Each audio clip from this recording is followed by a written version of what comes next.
Brasília, primeira edição. Vamos começar a edição de hoje?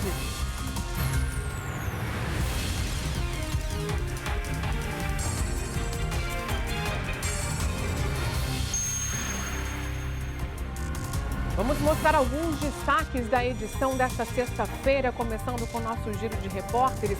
Um homem que foi abandonado dentro de tambor após ser torturado por patrão está abalado psicologicamente. Imagina, né, Kátia Gomes? Sim, Viviane, ele foi brutalmente torturado dentro da própria empresa depois de ter sido acusado de roubo. Ele afirma que não roubou, que os equipamentos que ele pegou foi com a permissão da esposa do proprietário e agora ele procura a justiça. Um dos homens que agrediu esse funcionário ainda está foragido. A gente volta já a falar sobre esse assunto, Kátia, obrigada.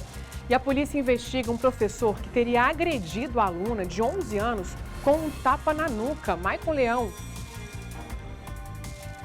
A situação tem dado o que falar, viu, Viviane? Esse caso está sendo investigado aqui pela 13ª DP de Sobradinho e teria sido motivado ali no início da aula, porque o professor teria pedido para que os alunos se sentassem ali. No meio do momento, ele chegou a pedir para que essa aluna fosse para a direção. Por ser um professor que costumava ser muito brincalhão, ela voltou para perguntar para ele se era realmente isso que tinha acontecido, que era para ela ir para a coordenação. E nesse momento, ela recebe ali um tapa desse professor. A gente explica os detalhes dessa situação daqui a pouco ao vivo. Combinado, até já, Maicon. E a família de criança de 9 anos com câncer raro luta para conseguir medicações para o tratamento que juntas custam mais de 2 milhões de reais. Tayane Mello. Isso mesmo, Vivi. Daqui a pouco a gente vai trazer todos os detalhes dessa família, da batalha diária dessa família, dessa menina de apenas 9 anos que está aí na luta, na batalha para vencer, né? Para se curar, mas ela precisa de muita ajuda. Daqui a pouquinho a gente vai contar tudo. Combinado, eu te espero também, Tayane, até já. E febre maculosa, depois de 4 pessoas que estavam em um mesmo evento em Campinas terem morrido, o alerta para entender melhor essa doença continua. Até porque das 3.000 pessoas que estavam aí nesse evento, cerca de 40 eram aqui do Distrito Federal. A Secretaria de Saúde daqui criou 2 canais voltados justamente para orientações sobre febre maculosa. Vamos conversar com o diretor de Vigilância Epidemiológica do DF para esclarecer dúvidas. E hoje é sexta-feira, né? 16 de junho, nós também vamos falar sobre as principais festas juninas do fim de semana. Você curte? Gosta aí de um arraiá? Tem vários por aí espalhados pelo DF. Essas e outras notícias você acompanha agora. Vem comigo? E a gente já começa com essa notícia de que a polícia está investigando um professor que teria dado um tapa na nuca de uma aluna de 11 anos no meio da aula, lá no Centro de Ensino Fundamental 5 de Sobradinho. O repórter Maicon Leão está por dentro desse caso e vai trazer mais detalhes para a gente. Maicon, boa tarde para você. Explica que contexto foi esse, como é que isso aconteceu, por favor. Boa tarde para você. Oi, Viviane, boa tarde para você, para todo mundo que está em casa ligado no SBT Brasília, a primeira edição. A gente fala direto aqui da 13ª DP, que é a delegacia que está investigando esse caso. Para quem está em casa entender, tudo teria acontecido ali pouco depois das 7h30 da manhã, bem no início da primeira aula. Segundo relatos desses alunos e até mesmo dessa própria criança ali de 11 anos, eles estavam ali na sala, eufóricos, claro, como o início de toda a aula, aguardando a chegada do professor. O professor teria chegado, brincado com alguns alunos ali e depois ordenado que eles sentassem para que a aula começasse. Alguns alunos continuaram em pé ali e aí esse professor teria chamado a atenção mais uma vez e pedido para que a representante de classe levasse essa aluna que permaneceu em pé ali para a coordenação. No meio desse caminho, ela conversando ali com a representante de classe, as duas sem entender o que tinha acontecido, porque era um professor muito brincalhão, que às vezes nunca tinha tomado uma postura como essa. E aí ela decidiu voltar para perguntar para o professor se realmente era aquilo para ela ir para a coordenação, para ser advertida. E aí, no momento em que ela volta ali para a sala, teria acontecido todo esse desfecho que a gente vai ouvir agora, Viviane, da própria mãe, o relato da filha de como se deu essa situação ali na volta para a sala. A Isabel está aqui ao nosso lado. Isabel, obrigado por participar com a gente, para tentar esclarecer um pouquinho dessa situação. A família está toda muito abalada com tudo isso. O que a sua filha te disse? O professor chegou ali na sala, reclamou dele estar em pé. Como é que foi toda essa dinâmica? Então, bom dia. Eu deixei ela na escola por volta de 7h20, aí a primeira aula é 7h30 com o professor de geografia, né, o Rogério. E aí ele chegou, tinha muitos alunos ainda em pé, e aí ele pediu para que os alunos se sentassem, mas ele falou num tom de brincadeira. Como ele normalmente é muito brincalhão, ela não atendeu ao pedido dele, achou que ele estava brincando. Aí ele pediu para que a representante levasse a minha filha para a secretaria, né?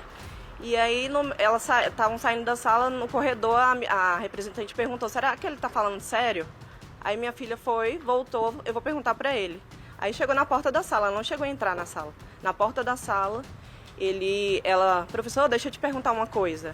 E nesse momento ele olhou para ela, ele estava sentado, ele olhou para ela e veio na direção furioso e já deu um tapa na nuca dela, que ela cambaleou, ficou tonta. E ela ia cair no chão, ele pegou ela pelo braço e foi levando. Ele ia levar ela para a direção. E nesse momento a vice-diretora estava vindo. E aí ela viu ele muito exaltado, estava assim, parecia que ele estava surtado. E aí perguntou o que tinha acontecido e tentou acalmá-lo e pediu para que minha filha fosse para a diretoria. E aí ela foi, a representante acompanhou e a vice-diretora ficou tentando acalmar ele. Então ela só voltou ali para a sala para perguntar o que tinha acontecido e não deu tempo nem de conversar, ele já levanta e vai pro lado de fora da sala? Isso. Ela não chegou nem a terminar a pergunta. Quando ela falou, deixa eu te perguntar uma coisa, ele já olhou para ela e levantou furioso e fez o que ele fez aí com a minha filha. Foi um tapa e depois pegou ela bruscamente ali pelo braço para levar para a secretaria. Foi, isso mesmo. Como mãe, como é que a senhora ficou quando eles ligaram para contar o que tinha acontecido? Como é que a senhora ficou sabendo? No momento eu fiquei em choque. Aí no meio do caminho eu tava tremendo muito e fui pedir a Deus, né, no caminho. Meu Deus, não deixa eu, né, chegar lá muito nervosa para não tomar uma atitude, né, precipitada. Vou tentar escutar primeiro o que tinha acontecido. E aí eu cheguei lá só chorando. E assim, me senti impotente, assim, fiquei revoltada, né? Porque ele não deveria, por mais que ela na verdade, ela nunca foi uma má aluna, e ele mesmo reconhece isso. Ele falou isso para a vice-diretora, que ela não merecia, que ele não sabe por que ele fez isso. Então, assim, nada justificava a agressão contra uma criança de 11 anos. Então, depois que toda essa situação foi levada ali para a direção, para a secretaria, ele não conseguiu, claro, é um fato injustificável, mas não conseguiu nem tentar explicar o que teria motivado isso tudo. Não, ele só falou para a vice-diretora que quando ele viu, ele já tinha feito. Ele falou assim, quando eu vi, eu já tinha feito, não tinha como mais voltar atrás. Mas que ele reconhecia que errou. E no depoimento dele, ele também falou isso, né? Que ele reconhece o erro dele, mas que já tinha feito.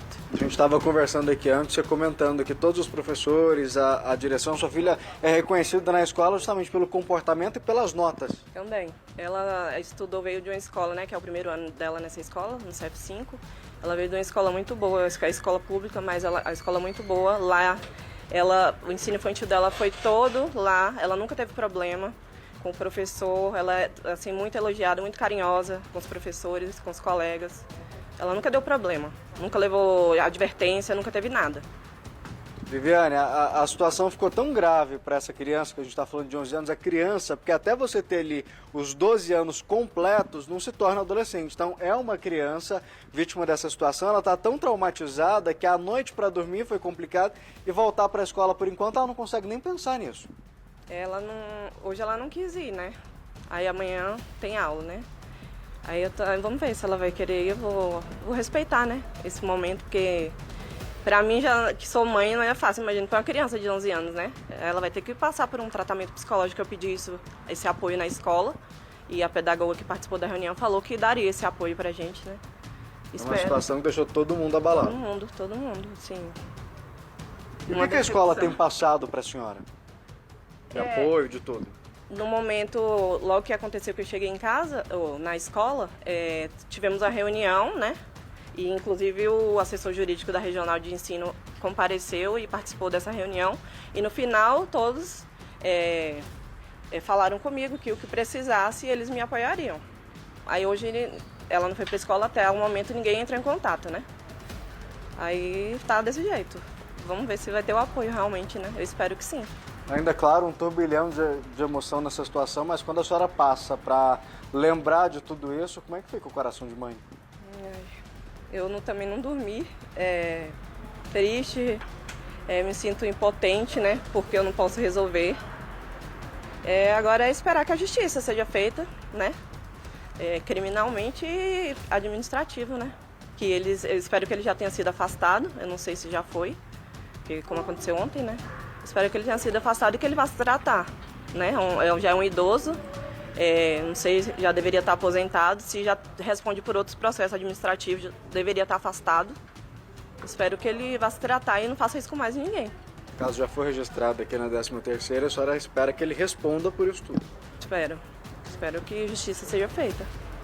Mãe, a gente agradece a participação da senhora aqui no SBT Brasília, primeira edição. A gente entrou em contato com a Secretaria de Educação aqui do Distrito Federal, Viviane, que disse para a gente o seguinte, que a equipe gestora da unidade já tomou as providências cabíveis ali, que esse profissional já foi afastado, que vai ser aberto um procedimento interno para apurar todas as circunstâncias. E aqui na polícia, esse professor pode responder ali por vias de fato, porque a lesão corporal é quando deixa alguma marca ali no corpo da vítima. Como esse não chegou a ser o caso, ele vai responder por lesão corporal e também por maus tratos. Um professor aí de 60 anos de idade, tudo agora vai ser apurado tanto na esfera criminal, como a Polícia Civil, como também por parte administrativa ali pela Secretaria de Educação. Viviane. Obrigada, Maicon. A gente vai acompanhando esse caso. Agora, olha só, na terça-feira nós mostramos aqui o caso de um comerciante que foi preso junto com outras 2 pessoas, suspeito de ter agredido, torturado e até abusado sexualmente de um funcionário que trabalhava na loja dele. Imagens de uma câmera de segurança mostram o momento em que 2 homens tiraram da carroceria de um carro um tonel de metal, olha aí, onde o funcionário foi colocado após ser torturado. Aí o delegado que investiga esse caso disse para a nossa equipe que o patrão justificou a ação, dizendo o quê? Que o funcionário tinha furtado a loja. A gente vê essas imagens aí. É revoltante essa história, né? A repórter Kátia Gomes está agora com o Vanderlei, que é o funcionário que viveu todo esse momento de terror e conversa com a gente. Oi, Kátia, olha, a gente até falou isso na terça-feira, né? Por mais que ele tivesse furtado a loja, uma reação totalmente descabida, absurda. Não consigo nem imaginar como é que está psicologicamente esse funcionário depois de tanta agressão. Exatamente, Viviane. Boa tarde para você, boa tarde para todo mundo. Se de fato ele tivesse mesmo furtado, o correto era o dono da empresa fazer a denúncia na delegacia e ele responder pelo crime. Mas ele afirma que não furtou nada e mesmo assim foi brutalmente agredido e ainda abandonado, né, dentro desse tambor aí que nós inclusive temos imagens. E tudo isso, Viviane, começou porque o próprio patrão pediu que ele fizesse a barba. Ele tinha acabado de entrar na empresa, estava ali apenas 2 dias e como o trabalho dele era de vendedor, ele estava com a barba grande. O patrão disse, olha, que para trabalhar aqui, para ficar ali na frente da loja, você precisa fazer a barba. Aí ele falou, olha, eu não tenho dinheiro, se o senhor puder me dar um adiantamento, aí eu vou poder fazer a barba. O patrão disse que não daria. Aí no dia seguinte, ele pegou 2 equipamentos, 2 ferramentas e pediu para a esposa do proprietário levar para casa e ela faria ali o desconto no pagamento dele. E ela teria concordado com isso. Mas o que acontece? No dia seguinte, quando ele foi trabalhar, o patrão já chamou ele nos fundos da loja, acompanhado de outros funcionários e começou a agredi-lo, afirmando que, na verdade, ao invés dele ter pego ali o equipamento, né, como ele falou, com a ciência da própria esposa dele, não, na verdade, ele teria roubado esses equipamentos. Bom, eu vou pedir para o Vanderlei Pimenta, que está aqui ao meu lado, que é a vítima, explicar com mais detalhes toda essa história que, olha, eu vou até falar logo para vocês, a história realmente é muito chocante. Eu fiquei completamente assustada quando ele me contou. Então é uma história muito pesada, não é, Vanderlei? O que você viveu, do jeito que você ficou, as fotos mostram como que você foi ali agredido, espancado brutalmente, né? Praticamente morreu ali de tanto que você foi espancado. Me conta tudo o que aconteceu lá desde o início. Primeiramente, bom dia a todos, né, que estão acompanhando a gente aí. Os fatos aconteceram no dia 11, né, quando como você relatou na história, que eu pedi esses equipamentos e com o sinal de joia e autorização da patroa, Eu passei na frente dela com esses equipamentos, a loja é cheia de câmeras e todas essas câmeras elas são monitoradas o tempo todo pelo patrão quando a gente está trabalhando. Porque quando a gente não está vendendo no corpo a corpo, atendendo o cliente, a gente está mandando promoções, recaptando novos clientes, né? E ele fica olhando isso, o que a gente faz lá. Ou seja, não tinha como eu pegar um produto e sair no mesmo dia da loja sem ele percebesse. Porque se eu tivesse pegado, se ele tivesse percebido, como ele olha a câmera direto, ele ia me interceptar na hora ali. Se fosse furto, como ele falou. Mas como tinha concessão da patroa, e ela tinha ciência do que eu estava fazendo, no outro dia que eu cheguei para trabalhar, que foi no dia 12, cheguei, fiz o meu trabalho normal, ele me chamou para pegar uns pallets no fundo dessa loja. Quando eu cheguei, ele mandou o outro funcionário fechar a porta, que se chama Pedro, né? Ele trancou essa porta e o Osmar, que era o meu ex-patrão, já me deu um soco no rosto, já veio, me deu um mata-leão, foi apertando meu pescoço, foi apertando e falou com o Pedro, bate só na cara. E aí ele começou a bater ali, eu já comecei a perder os sentidos, ele apertando meu pescoço, o outro batendo, e eu desmaiei. Quando eu desmaiei, eu acordei com água jogada no meu rosto, né? Aí mais sessões de chute, socos, pontapés, nisso chegou o sogro dele, né? Que é onde ele tenta contar para o sogro dele, fazer uma história para o sogro dele, que eu estava dentro da empresa e até as pessoas estão relatando isso nas redes sociais, creio eu que seja amigo ou alguém lá da loja, que eu estava infiltrado dentro da loja para sequestrar a esposa dele. Ou seja, uma história sem fundamento. Como é que uma pessoa igual a eu tem condições de sequestrar uma pessoa? Porque mal tenho algo para comer dentro de casa, né? Isso para o sogro dele, incentivar o sogro dele a ficar com mais raiva de mim. Nisso o sogro dele pega uma faca, corta a minha calça do lado, corta a minha cueca, pega um cabo de vassoura e começa a fazer atos obscenos comigo na região anal com esse cabo de vassoura. E não satisfeito, ele vai, pega meu celular, né, obriga eu a desbloquear a senha do Nubank, do Banco Inter, onde no Banco Inter tinha R$40, ele transferiu esse dinheiro para a conta dele. Enquanto eu não falava a senha, ele pegava o cabo de vassoura e fazia mais forte na região anal para me desbloquear esse celular. E no final, para terminar, me colocaram dentro de um tambor de metal, onde colocaram um monte de lona preta. Quando eu passei em frente à loja, a Jéssica, a esposa dele, que autorizou eu a pegar esses produtos, virou e falou para o Osmar assim, abandona esse lixo lá na M-Norte, deixa ele morrer, né? E eu escutando tudo, ele foi com o carro e ele ainda saiu gozando, brincando com os outros funcionários da loja, ao mala, e ele saiu comemorando o que aconteceu comigo. E eu dentro desse carro, no tambor, passei a Hélio Prates quase todinha, passei em frente ao JK, né? E eles tamparam ali para ninguém da polícia ver e me abandonaram aqui na M-Norte. Quando eles me abandonaram o tambor, como tá nas imagens, né? Eu comecei a gritar socorro dentro desse tambor. O Fábio, dono da distribuidora, escutou, saiu da casa dele, veio, me desamarrou, me tirou e me ajudou a me trazer até em casa, porque se não fosse o Fábio, eu estaria morto.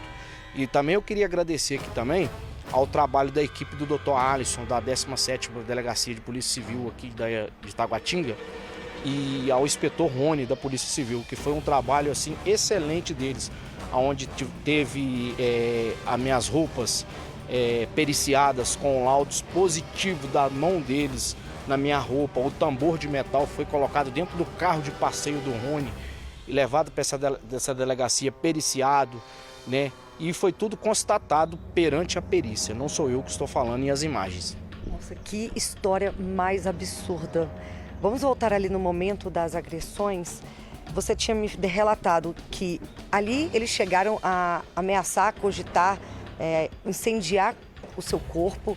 Você também me falou que eles utilizaram dinheiro para praticar tortura. Me conta como é que foi esse momento. Isso é porque, você até me desculpa, porque minha cabeça ainda está meio conturbada por causa de tanta pancada.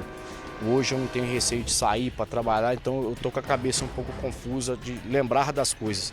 No fato disso aí, eles pegaram um isqueiro, ficaram riscando esse isqueiro dentro do tambor, né, e fazendo eu assoprar, porque o tambor estava cheio de plástico. E a todo momento falando em me levar para um sítio, me matar, meter fogo, né? E a palavra deles era só morte, me matar, acabar comigo, você não vai viver, entendeu? Inclusive pegaram o meu celular e mandaram uma mensagem para minha namorada, falando que eu tinha furtado uma furadeira e uma serra e eu iria morrer por causa disso, né?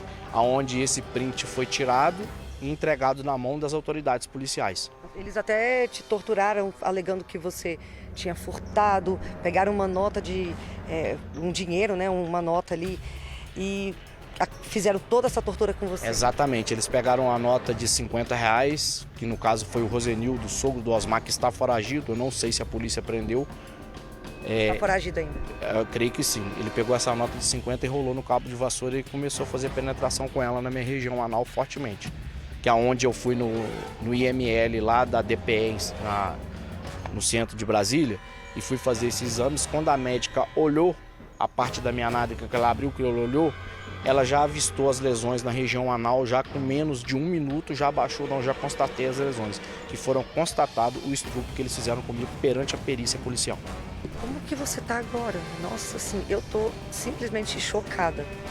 Eu tô me recuperando, com fé em Deus, né, porque tenho certeza que a justiça vai ser feita, não só daqui, mas como a de Deus também, né? E eu não desejo mal para essas pessoas, eu só quero que elas paguem por o que elas fizeram comigo, né? Perante a justiça, perante a vara civil, que eu entrei também com uma ação judicial de indenização, né? E vem pedir também aqui ajuda para as autoridades do Brasil, porque a minha única renda per capita que eu tenho hoje é meu Auxílio Brasil, está bloqueado. Por causa da gente morar sozinho, tá? E eu moro sozinho no quarto, eu não tenho outra renda, eu não tenho psicológico para sair para trabalhar, eu não tenho psicológico para ir na rua, porque no final dessas agressões, ele ainda colocou a arma na minha testa e falou comigo: se você for a polícia, você morre. Dessa forma que ele fez. Mesmo assim, você está criando coragem para denunciar, você quer justiça e você, claro, né? Você tem todo o direito de ter justiça. Sim, com certeza.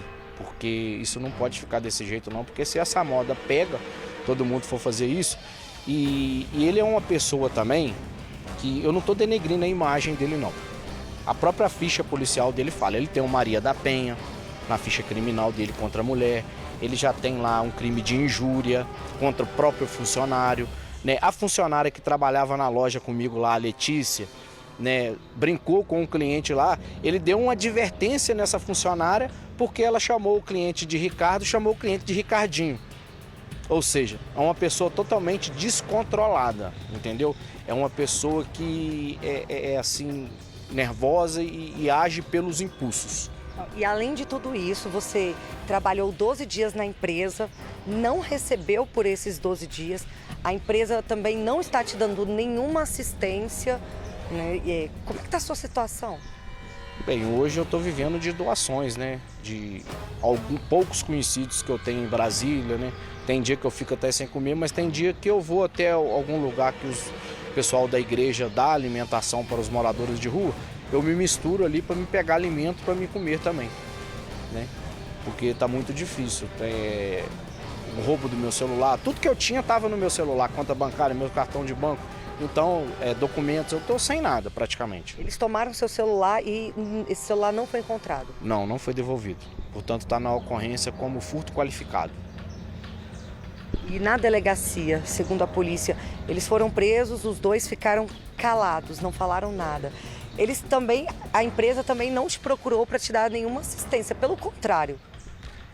O que eles estão fazendo é indo nas redes sociais e falando mal da minha pessoa. É o que eles estão fazendo. Mas eles falam, eles não provam. Só falam, entendeu? Porque eu acho que eles deveriam colocar câmeras lá, falar, até nas redes sociais falando que eu tinha ameaçado 2 pessoas lá, que eu iria sequestrar. Uma coisa sem cabimento que eles estão fazendo. Eles estão querendo achar um argumento contra mim sem ter, né? Pelo que eles fizeram. E lá já tem esse histórico que todo funcionário que trabalhou lá levou ele na justiça, na causa trabalhista. Todos. E quando você procurou a empresa, você nem imaginava isso. Antes, você está aqui em Brasília há pouco tempo, você é de Minas Gerais, como você me contou, já teve outros empregos aqui, nunca passou por nada parecido. Não, nem aqui nem em Minas, entendeu?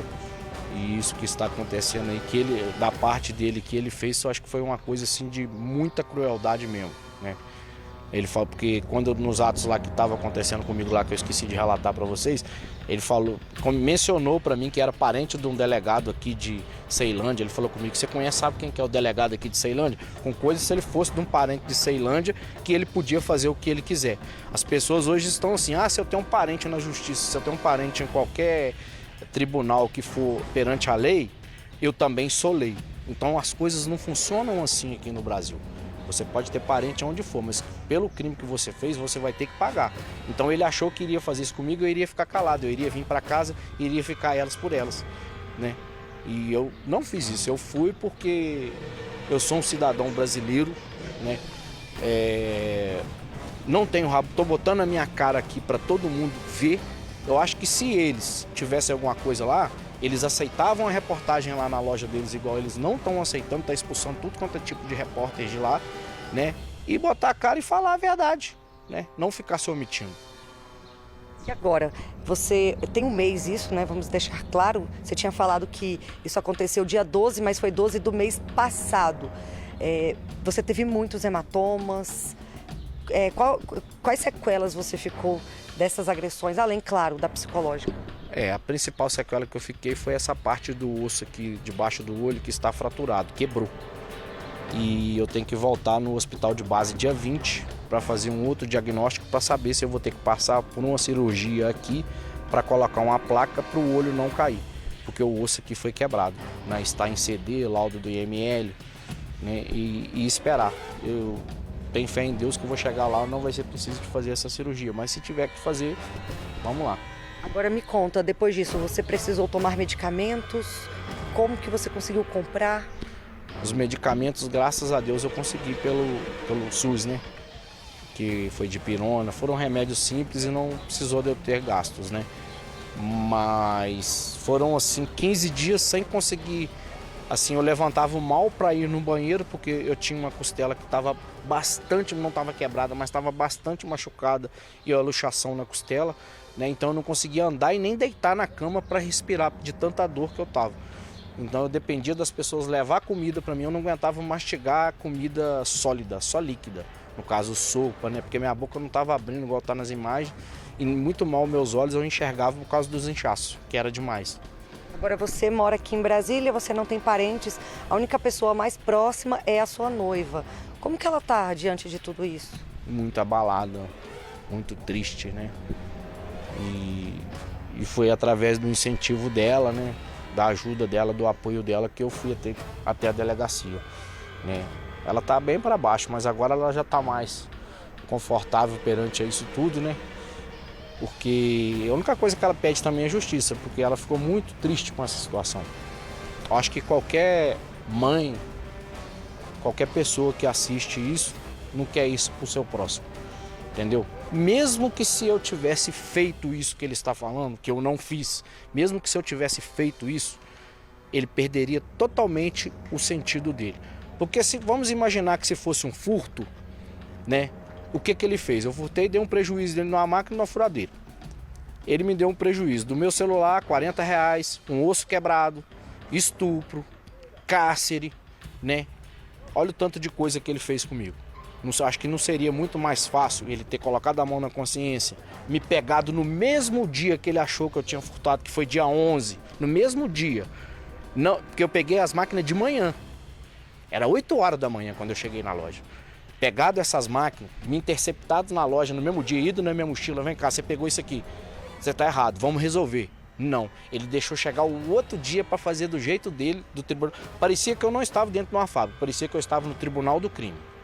A verdade é essa. E você pediu para esposa dele para levar a máquina e que ela fizesse o desconto no seu salário, né, no seu pagamento. Exatamente. A sua ideia era o que com essas máquinas? Você queria fazer outro trabalho, um trabalho extra?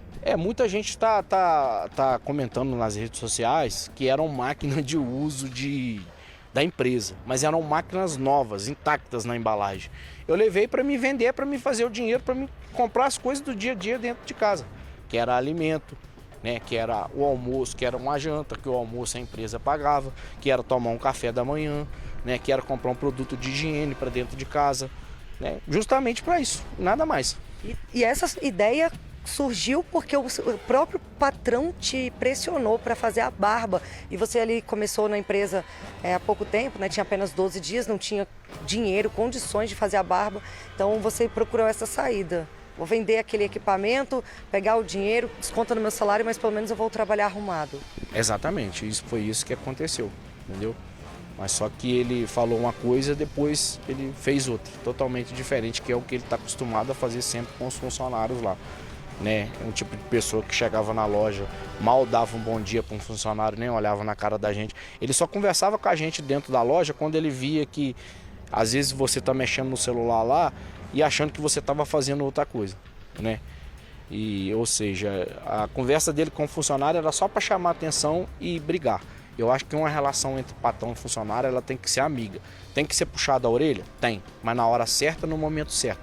A pessoa tem que ser amigo do funcionário, porque o funcionário, a empresa depende do funcionário, o funcionário depende da empresa e tem que ter uma união ali. Porque se não tiver uma união, não tem ambiente de trabalho no meu conceito de ver. Que história, hein, Vanderlei? Nossa, Viviane, situação é complicada e, né, diante de tudo isso, como ele disse, ele está abalado psicologicamente. Infelizmente, no momento ele ainda não consegue procurar outro emprego, está aí tentando conseguir auxílio do governo para sobreviver mesmo, para comprar o arroz, o feijão, pagar a conta de água, de luz. Enquanto isso, ele está contando, dependendo da ajuda de outras pessoas para sobreviver. Nossa, Kátia, olha, sem entrar no mérito de certo ou errado em relação a esses equipamentos que ele pegou, perdeu totalmente a razão esse empresário quando ele cometeu tantos crimes contra o Vanderlei. Você pode imaginar, meu Deus, estupro, colocar ele em cárcere privado, jogar ele dentro de um latão. Assim, a gente está chocado aqui com essas informações que ele trouxe. Uma ficha criminal que ele levantou ali do dono dessa empresa, inclusive com Maria da Penha. Quer dizer, com todos esses crimes que ele cometeu contra o Vanderlei, não quero nem imaginar o que essa mulher sofre com esse homem. Quer dizer, o que a gente espera agora é que ele realmente possa pagar pelo que ele fez e que o Vanderlei se sinta seguro, né? Porque ele está vindo aqui, está falando tudo que aconteceu e a gente espera realmente que ele consiga um outro emprego, que ele consiga seguir a vida bem. Obrigada, viu, Kátia? Bom, vamos continuar aqui. Olha só, há algumas semanas nós mostramos aqui o caso de um motorista de aplicativo que foi sequestrado, agredido e levado a um milharal em Planaltina de Goiás. Não sei se vocês lembram dessa história. A denúncia é de que 2 homens cometeram ali um assalto seguido de restrição de liberdade. Mas aí ontem a Polícia Civil prendeu uma mulher por envolvimento com esse crime. Gabriela Araújo, de 26 anos, é suspeita de ser cúmplice dos outros 2 investigados pelo crime, que foi no dia 25 de maio. A dupla ainda está foragida. E denúncias para um 197 podem ser feitas, a gente relembra aqui que é de forma anônima, não precisa se identificar. E a gente relembra aqui também esse caso, olha, a dupla de homens, essa dupla aí contratou um motorista para uma corrida particular, ou seja, fora do aplicativo, né, quando ele estava trabalhando ali. E aí, quando entraram no carro do motorista, anunciaram esse assalto. A vítima reagiu ao assalto, foi esfaqueada cerca de 17 vezes. Mesmo ferido, ele conseguiu correr por dentro de um milharal lá em Planaltina de Goiás e aí se escondeu até ser resgatado. A vítima foi salva pelo costume que ele tinha ali de compartilhar a localização com os familiares, que, estranhando a localização onde ele estava, acabaram acionando a polícia. A gente vai continuar acompanhando esse caso aí. Quem souber, então, de alguma informação sobre esses 2 envolvidos nesse caso, é só ligar aí para o 197. E Juju, uma criança de 9 anos, está lutando aí contra um câncer raro, em que o tratamento custa muito, mas muito caro mesmo, mais de 2 milhões de reais. E aí uma das substâncias que ela precisa, um remédio chamado Danielza, é conhecido como a 3ª medicação mais cara do mundo. A repórter Tayane Mello está com a família da menina, que corre contra o tempo, né, para que ela possa ser curada. Tayane, uma luta difícil aí, né, dessa família. Olha, Vivi, nem fala, muito difícil mesmo. Boa tarde a você, boa tarde a todos. Eu estou aqui na casa da Juju e ela está internada neste momento, ela está na UTI. A avó dela está acompanhando ela, a mãe e o padrasto estão aqui comigo, eles vão falar comigo daqui a pouquinho. Ela está internada, essa última internação, né, há 15 dias na UTI e apenas 9 anos de idade, né, Vivi, passando por isso. Ela descobriu o câncer há 2 anos, descobriu no auge da pandemia. Em novembro de 2020 ela teve o diagnóstico, mas antes ela ela já vinha com alguns sintomas, uma febre diária, uma dor na coluna que irradiava para as pernas, e aí isso fez com que ela parasse de andar por um tempo, ficou na cadeira de rodas, e aí depois que ela foi fazendo o tratamento, ela conseguiu voltar a andar, mas a situação é muito difícil, Vivi. A mãe dela, a Laira, essa semana fez uma manifestação lá na esplanada dos ministérios, com um trio elétrico. Então, assim, a gente vê o desespero da família, né, para querer uma solução, querer a cura da filha. O casal tem mais 2 filhas pequenas, então é uma luta também, porque tem outras 2 filhas que precisam de atenção, precisam desse apoio, né, Vivi? Então, como você falou, uma medicação caríssima, a mais cara aí custa mais de $1 milhão. Então, assim, é muito difícil a situação. Eu vou falar agora com a Laira, que se disponibilizou aqui, né? A Laira estava falando para mim que já está até arrumada para ir direto para o hospital. E é assim a rotina de vocês, né? Todo dia. Boa tarde. Conta pra gente um pouquinho da história da Juju. Claro, a nossa rotina é sempre assim, sempre corrida, né? A Ana Júlia descobriu o câncer em 2020. Desde então, a gente tem... Essa é a nossa rotina. Ou é hospital ou é casa, né? E aí, nisso, a minha mãe ajuda, sempre está lá no hospital, né? Segurando a barra, enquanto eu tento lutar aqui fora também pela Ana Júlia. O quadro, ultimamente, dela está muito agressivo. Ela tem tido dor constante. Está sempre à base da morfina, gabapentina, várias medicações para dor. E hoje ela faz uma quimioterapia que a gente já sabe que não está dando mais efeito. Hoje a única medicação que pode ajudar minha filha é exatamente essa, que a gente já conseguiu, mas infelizmente o governo não paga. Entendi. Como é que ela tá? Você falou para mim que o vídeo que a gente está colocando aí na tela dela pedindo as doações, né, que a gente vai colocar, isso foi em fevereiro que você estava me contando. Então ali ela estava um pouco melhor, mas você me falou que recentemente ela tem tido sintomas ainda piores. Raramente ela está acordada, né, tá lúcida, ela fica muito tempo adormecida por conta da medicação, é isso? Exatamente. A Ana Júlia agora, ela passa a maioria do tempo dormindo, sob o efeito da morfina, de antialérgicos, são medicações muito fortes que ela utiliza. E quando ela acorda, assim, ela está bem fraca, ela não está conseguindo comer, ela precisa de ajuda para ir no banheiro, ela está ficando surda, né? Tem momentos que a gente precisa falar muito alto para ela escutar, e a visão dela também tem piorado, né? Porque como o médico informou que a massa do crânio vem aumentando, ele disse que realmente pode causar esses efeitos de perda de visão e da audição também. A gente viu no vídeo, né, Laira, que ela é uma menina tão alegre. Como é que ela tá? Ela tá otimista. Agora tá difícil até a comunicação com ela, porque você falou que ela fica bastante tempo dormindo. Mas, enfim, é uma situação que impede dela crescer junto com as irmãs, né, junto com a família. Eu vi o seu desespero na manifestação, você me mostrou o vídeo, eu vi o seu desespero na quarta-feira, quando você alugou um trio elétrico, né, pra gente ver aí o desespero, a força que você tem também, não só o desespero, mas a força de buscar a cura para sua filha. A Ana Júlia, ela sente muita falta das irmãs. Ela pede para, quando ela acorda, ela fala que está com saudade de voltar para casa. Ela tem saudade de ter uma vida normal. Quando ela acorda, ela fala que ela vislumbra assim, quando eu voltar para casa, mamãe, quando eu voltar para a escola. Então, ela sempre vê o futuro.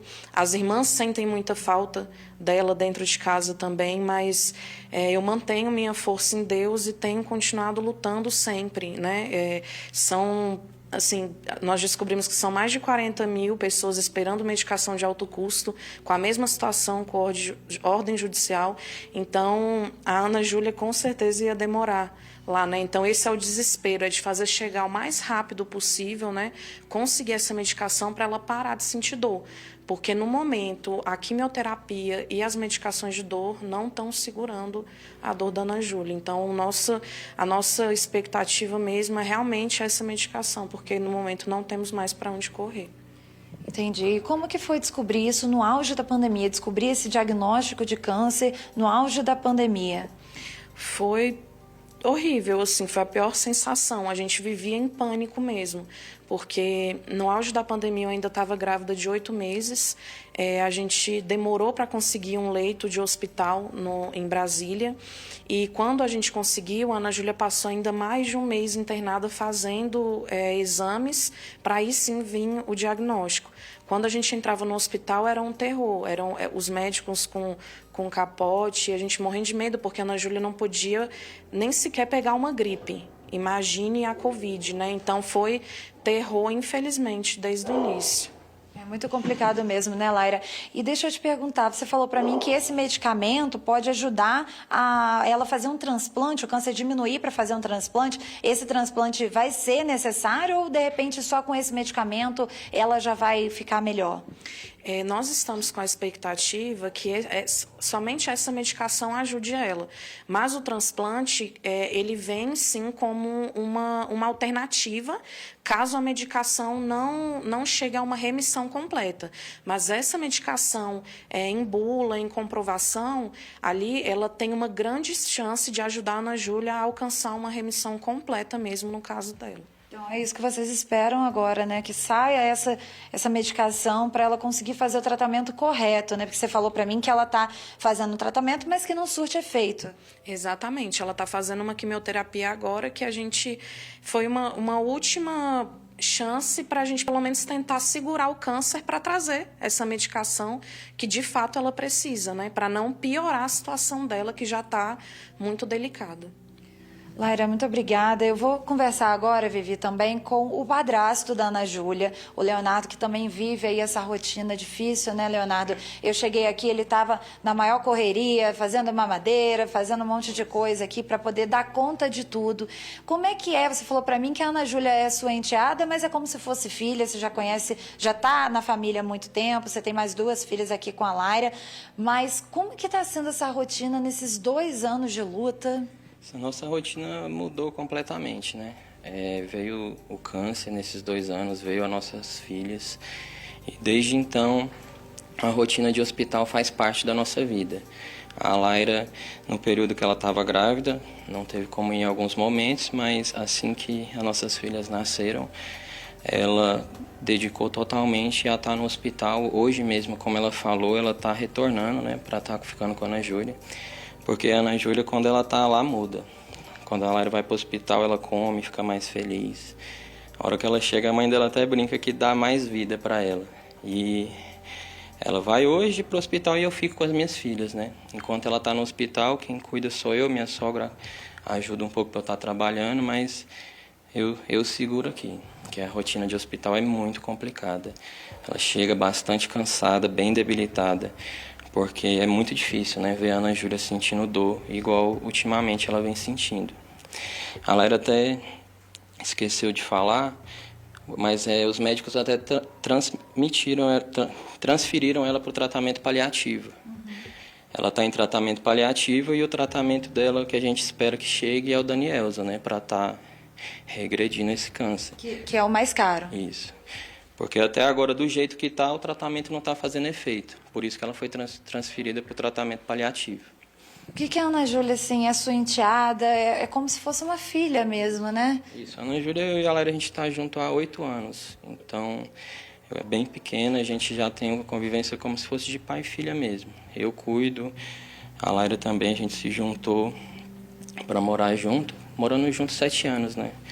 Então, é bastante tempo. Como se fosse pai mesmo dela. A gente sente a dor junto e estamos na luta juntos para vencer, né, esse câncer, que é uma batalha muito difícil, mas eu tenho certeza que a gente vai conseguir vencer.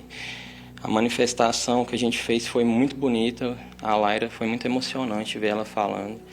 E eu acredito que depois de tudo isso vai sair esse medicamento e a Ana Júlia vai ter a cura, se Deus quiser.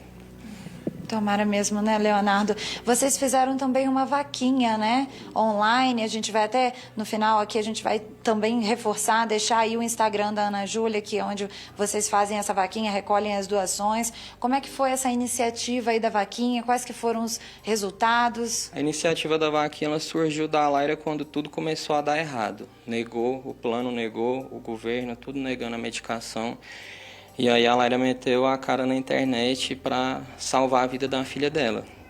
E graças a Deus está dando muito certo. Em 4 meses atingiu um número muito grande de pessoas. Tem muita gente pela Ana Júlia lutando e está crescendo cada vez mais essa batalha. E foi partido da Laira, um gesto dela para salvar a vida da filha dela, que não tinha mais o que fazer. ou ela faria isso, ou talvez poderia nem ter chegado aqui onde a gente está, na luta por essa medicação. Muito obrigada, Leonardo. Vivi, a gente recebeu uma nota da Secretaria de Saúde sobre esse remédio que eles acabaram de falar aqui, né, que é um remédio super caro, e a nota diz que as medicações citadas não são padronizadas pelo Ministério da Saúde, que nesses casos as medicações só são adquiridas por decisão judicial. E justamente sobre essa decisão judicial, a gente vai falar agora com o advogado da família, o Alan, que acompanhou todo o caso da Ana Júlia desde o início, não é, Alan? E aí, conta pra gente o que está havendo, né, na justiça, né? O que está havendo aí nos termos jurídicos? O que você pode falar? O que está aí empatando essa situação? Primeiramente, boa tarde, né, a todos. Estamos aqui diante de uma situação bem delicada, muito sensível, né? O tratamento de uma criança que tem 10 anos de idade, acometida por um câncer completamente agressivo. A família ela já vem nessa luta com a Ana Júlia judicialmente mesmo desde o início.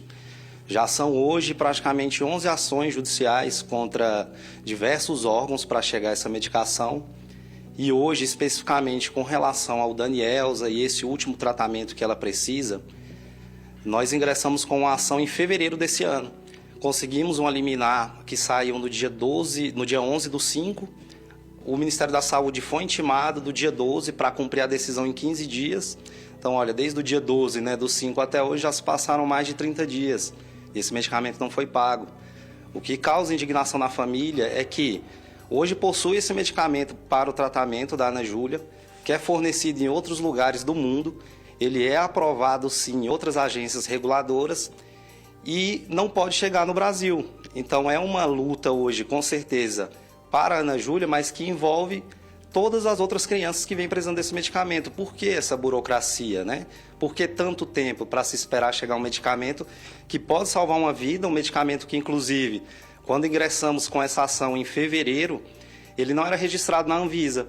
Quando foi do dia 22/5 agora, o medicamento foi sim aprovado pela Anvisa. Então, qual o empecilho dela usar essa medicação? Hoje ela luta por 3 medicamentos. Esses medicamentos juntos, eles somam basicamente 12 milhões de reais. Na justiça a gente conseguiu eliminar apenas para que fornecesse um deles, que é o Danielza. Ele custa em torno de 10 milhões de reais. E os outros 2 somados juntos custam aproximadamente 2 milhões de reais. Só que temos essa liminar, temos essa decisão para custear o medicamento mais caro e os outros 2. Sendo que o tratamento ele é composto por todos os medicamentos em conjunto. Então, por isso que a família veio fazendo também essa vaquinha, essa questão das doações, para que, caso chegue esse medicamento mais caro, a gente possa até comprar as outras 2 medicações por fora, porque a paciente ela não pode ficar sem esse tratamento. Exatamente nesse ponto que eu ia chegar contigo, né? Porque enquanto tá tudo isso aí em trâmite, a Ana Júlia tá no hospital, a situação dela tá piorando, a Laira falou aqui, né, que tá já aí tendo prejuízo na audição, na visão. Então, é isso que você falou. Não dá para esperar, não dá para esperar a decisão da justiça, não dá para esperar essa liberação, porque a gente tá falando de uma vida, né? Exatamente. Inclusive hoje todo o nosso ordenamento jurídico, o bem maior tutelado é a vida. É tanto que as maiores penas são para pessoas que cometem crime contra a vida. O nosso ordenamento é a maior resguarda, que maior resguarda mesmo assim as pessoas são com relação à saúde, à vida. Então qual é a lógica de termos uma medicação que é utilizada em qualquer lugar do planeta e aqui não pode ser utilizado por outras pessoas? Não tem lógica alguma isso. Então, realmente é uma luta muito grande. Estamos ansiosos que dê tudo certo para a Ana Júlia, mas ela não tem esse tempo todo de espera. Não podemos esperar isso tudo, não. É verdade, Alan. Muito obrigada pela sua participação.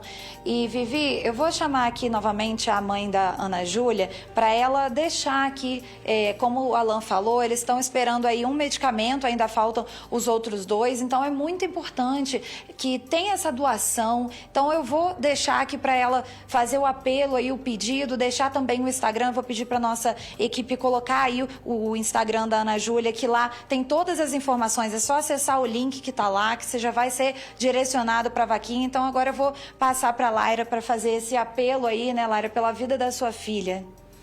Eu queria pedir para todos vocês para me ajudar a salvar minha filha. São milhares de crianças hoje com câncer infantil no Brasil e todas merecem viver. É um direito à vida, toda criança tem direito à vida. Então eu quero pedir de todo o coração de uma mãe mesmo, que não está aguentando mais a pressão, que está sofrendo demais, que não está aguentando. Me ajudem a salvar minha filha.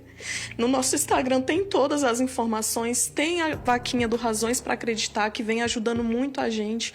Então quero pedir de todo o coração, gente, nos ajudem a salvar a Ana Júlia. Ela merece viver. Muito obrigada, Laira. A gente até se emociona também, né, Vivi, porque é uma criança cheia de vida, com uma estrada longa pela frente. A gente viu nas imagens uma menina linda, super feliz, e enfim, a gente vê a dor dessa família e a gente pede aí para todo mundo que está nos assistindo, que puder ajudar na doação, né, para poder salvar a vida da Ana Júlia. Volto com você. Ai, tá difícil demais, não dá nem para imaginar a angústia dessa família, né? E fica aqui o nosso desejo realmente para que a Ana Júlia consiga logo ter acesso a essa medicação, como tantas outras crianças, como disse a mãe dela, que esperam medicações caras como essa, e cada dia aí é uma agonia, né? Obrigada, tá? E olha, todo bebê que nasce tem direito àquela caderneta de vacinação. É uma forma dos pais organizarem ali a imunização dos filhos, importante para não se perder ali com tanta vacina que precisa tomar, né, desde que nasce. O problema é que esse documento, que deveria ser fornecido pelo Ministério da Saúde em todas as maternidades públicas e particulares também, está em falta no DF. Aí muita gente decidiu improvisar as anotações. Veja só na reportagem. Rafael nasceu no último domingo. Ele chegou com 37 semanas e 4 dias, com direito à bolsa rompida e tudo. Mas sabe o que não chegou junto com ele? A caderneta definitiva de vacinação. Eles me deram uma caderneta provisória, dizendo que essa era a caderneta que ele teria de direito, porém eu iria verificar no posto de saúde se iriam trocar ou não a caderneta dele. Vocês sabem que eu também fui mamãe recentemente. E assim como o Rafael, a caderneta de vacinação da Ana Flor também foi provisória. Isso há 6 meses atrás. De acordo com a Secretaria de Saúde, o responsável pela entrega do documento do bebê é o Ministério da Saúde. E a última vez que o envio aconteceu foi em 2020. No site do Ministério da Saúde, a informação é que a versão impressa da 3ª edição da caderneta da criança chegaria aos estados e ao DF a partir de março de 2022. Uma remessa de aproximadamente 10 milhões de cadernetas para todo o país, o que, pelo visto, não aconteceu. O documento auxilia no acompanhamento do crescimento e desenvolvimento infantil, e todo cidadão tem direito a receber um exemplar assim que nasce. Com a falta nos hospitais e nos postos de saúde, o jeito que a Luciana deu foi improvisar. Sem espaço na provisória para anotar todas as vacinas que o Rafael vai tomar, ela vai levar para os postos de vacinação uma personalizada, feita por meio de um arquivo digital que ganhou de uma amiga. Como essa é muito fininha, muito provisória, eu fiquei assim, gente, será que é realmente a completa? Aí eu fui comparar. Essa daqui que ela conseguiu, ela tem todas as instruções que o pai ou a mãe ela pode seguir, pode se orientar por aqui. Tem as informações também da criança de consulta de mês a mês. E na parte de vacinação, são vários campos que ele pode ser preenchido. E tem mais a parte da anotação, coisa que essa aqui não tem. Ou seja, se o médico quiser anotar alguma coisa, ele vai ficar a desejar. Fica ali incompleto, né? Olha, o Ministério da Saúde informou que a impressão das cadernetas está em andamento, mas não há previsão ainda de envio. Esclareceu ainda que, enquanto o documento não está disponível, é possível imprimir a cartilha no próprio site do Ministério, como a gente viu aí na reportagem, né? E você quer ajudar a gente também a trazer aqui as notícias que movimentaram o seu dia? Porque essa reportagem que vocês acabaram de ouvir, ela veio pelo nosso WhatsApp. Foi uma pessoa que mandou pra gente e a gente foi atrás para poder mostrar para vocês o que está acontecendo e buscar soluções, né? Então anota aí o nosso WhatsApp da redação, que é o 996232421. 996232421. É só salvar o nosso contato aí no seu celular e mandar pra gente sugestão de pauta também, viu? Agora, quantos livros você leu ano passado, hein? E esse ano, para ver se fica mais fácil. Ler é um hábito que faz bem para a saúde do corpo e da mente, viu? Que todo mundo deveria ter. Mas uma pesquisa revelou que no DF, a maioria da população não leu sequer um livro nos últimos 3 meses. O Arthur é um leitor assíduo. Desde pequeno tem o hábito da leitura. Ele começou a faculdade de jornalismo, mas a paixão pelos livros o fez migrar para o curso de letras. Ler é uma forma de conhecer outros mundos que eu não estou. Por exemplo, eu nunca fui para um... Não tem como eu ir para o século XIX, mas eu, por meio da leitura, eu consigo conhecer a sociedade naquela época. Eu conheço outras histórias de mentes de pessoas que eu não teria acesso sem a leitura. Mas essa paixão do Arthur pela leitura não tem sido vista com muita frequência aqui no Distrito Federal. Uma pesquisa do Observa DF, realizada em abril deste ano, mostra que 55% das pessoas não leram ou nem pelo menos ouviram livros nos últimos 3 meses. Para o estudante de letras, o resultado dessa pesquisa pode ter consequências prejudiciais à sociedade. Se você não lê, se você não tem acesso ao conhecimento, você não conhece. Se você não conhece, você não consegue pensar por si mesmo, ter um senso crítico. Você não consegue compreender outras visões além da que você está condicionado. A pesquisa mostra que as formas de acesso à leitura variam de acordo com a renda das pessoas. Quem tem uma renda mais alta costuma utilizar serviços pagos com mais frequência. Já pessoas com renda mais baixa aparecem no levantamento utilizando livros de áudio com mais frequência, por passarem mais tempo em transporte público e esse tipo de leitura ser mais acessível. O uso de bibliotecas também foi um ponto observado na pesquisa de acordo com renda e faixa etária. Pessoas mais ricas utilizam o espaço como local de estudo, socialização e inspiração. Já pessoas mais pobres fazem o uso de bibliotecas para empréstimo de livros, impressão de materiais e atividades infantis. A frequência de uso desse espaço também está ligada à faixa etária. Jovens entre 16 e 24 anos são os que mais vão a bibliotecas. A idade é um elemento que perpassa o consumo de todos os bens culturais. Jovens têm uma propensão muito maior ao engajamento com arte e cultura aqui no Distrito Federal do que pessoas de idade mais avançada. E isso ocorre também nos hábitos de leitura.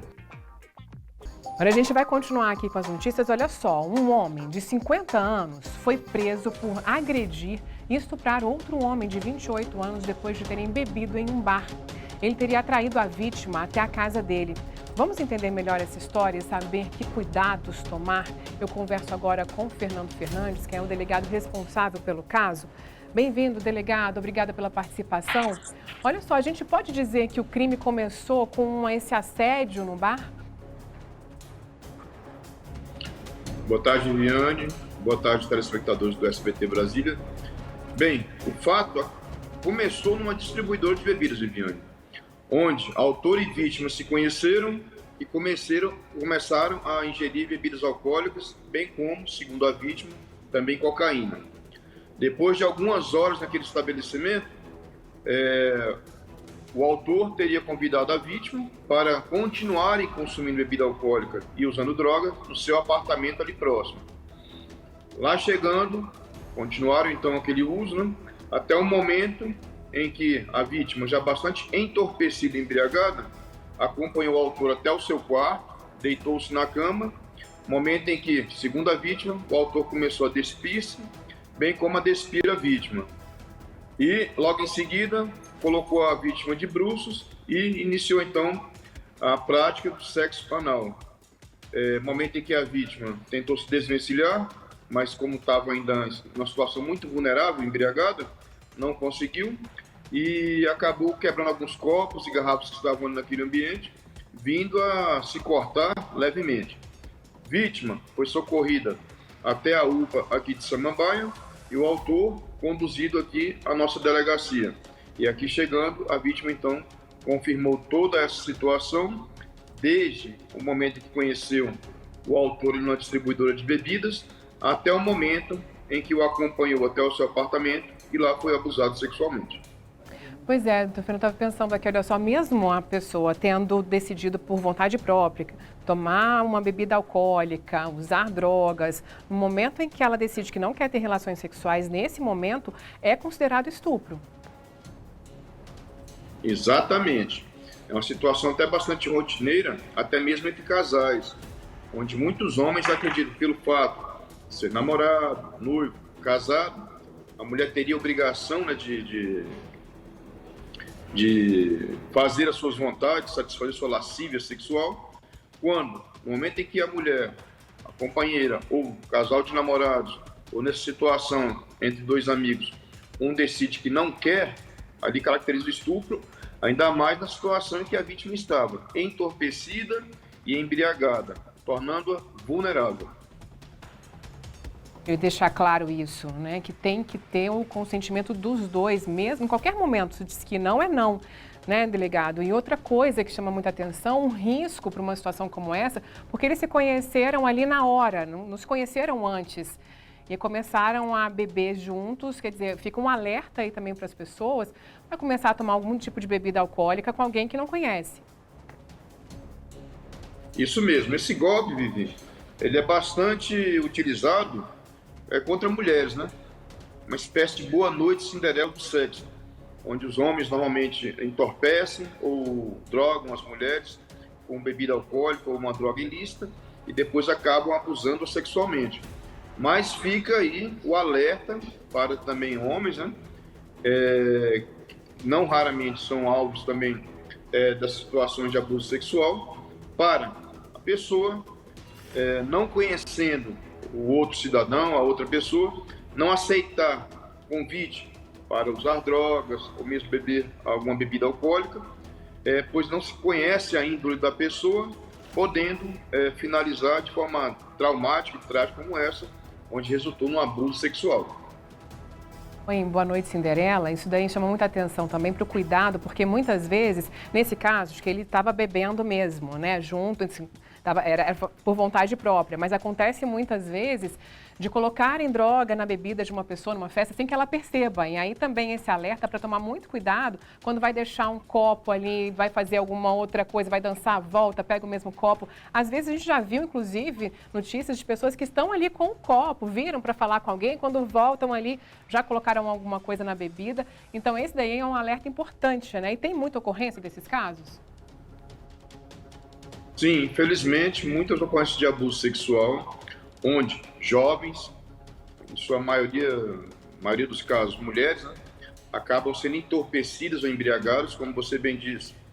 Às vezes está numa festa, num bar, numa boate com um copo, e ao dar um minuto de desatenção para conversar com alguém ou virar-se, o elemento se aproveita daquela situação e coloca algumas gotas, temos várias drogas sintéticas aí no mercado, né, que acabam entorpecendo, deixando a vítima bastante vulnerável, e no final da noite, muitas são abusadas sexualmente e têm até os seus pertences subtraídos, como celulares, dinheiro, carteira e outros objetos, como até veículos. Esses criminosos, eles costumam agir de forma semelhante? Sim, normalmente se aproximam, né, de pessoas nesses ambientes, bares, boates, locais de festa, utilizando de sedução, conversa boa, conversa agradável, vão ganhando a confiança da vítima, como foi o caso desse jovem aqui na Samambaia, vão embriagando, entorpecendo, e quando a pessoa está naquela situação de vulnerabilidade, já bastante embriagado e entorpecido, não conseguindo resistir à ação do abusador, acabam sendo agredidas e abusadas sexualmente. E esse homem de 50 anos, ele foi preso? Ele permanece preso? E qual é o crime pelo qual ele vai responder? Sim, Viviane. Ele permanece preso, foi preso em flagrante anteontem, pelo crime de estupro de vulnerável, cuja pena prevista no nosso Código Penal é de reclusão de 8 a 15 anos, e ele já tinha passagem, por exemplo, por furto e ameaça. Com relação a esse tipo de golpe sexual, digamos assim, já chegaram algumas denúncias de outras pessoas dizendo que já foram vítimas também desse mesmo cidadão e nessas mesmas circunstâncias. Delegado, deixa eu te perguntar uma coisa. Em relação a essas saídas, às vezes uma pessoa sai com um amigo ou com um conhecido e aí essa pessoa bebe além da conta, né? Já está ali um pouquinho sem muita noção. Se ela é deixada ali sozinha, isso pode ser considerado como um abandono de incapaz? Com certeza. O abandono de incapaz é a pessoa que se aproveitar daquela situação do incapacitado, do embriagado, do entorpecido e cometer algum ato sexual, poderá responder pelo crime de estupro de vulnerável. Mesmo a pessoa naquele momento dando o seu consentimento, né? Só que é um consentimento não muito válido, uma vez que a pessoa está em situação de entorpecência, de embriaguez, e muitas vezes depois não acaba nem se lembrando se praticou algum ato sexual ou com quem teria praticado. Qual que é a orientação, então, que o senhor dá para as pessoas que vão para as festas, muitas vezes ali, às vezes com pessoas que elas não se conhecem pela internet, ou até mesmo com amigos, né, com relação a esse golpe também do Boa Noite Cinderela?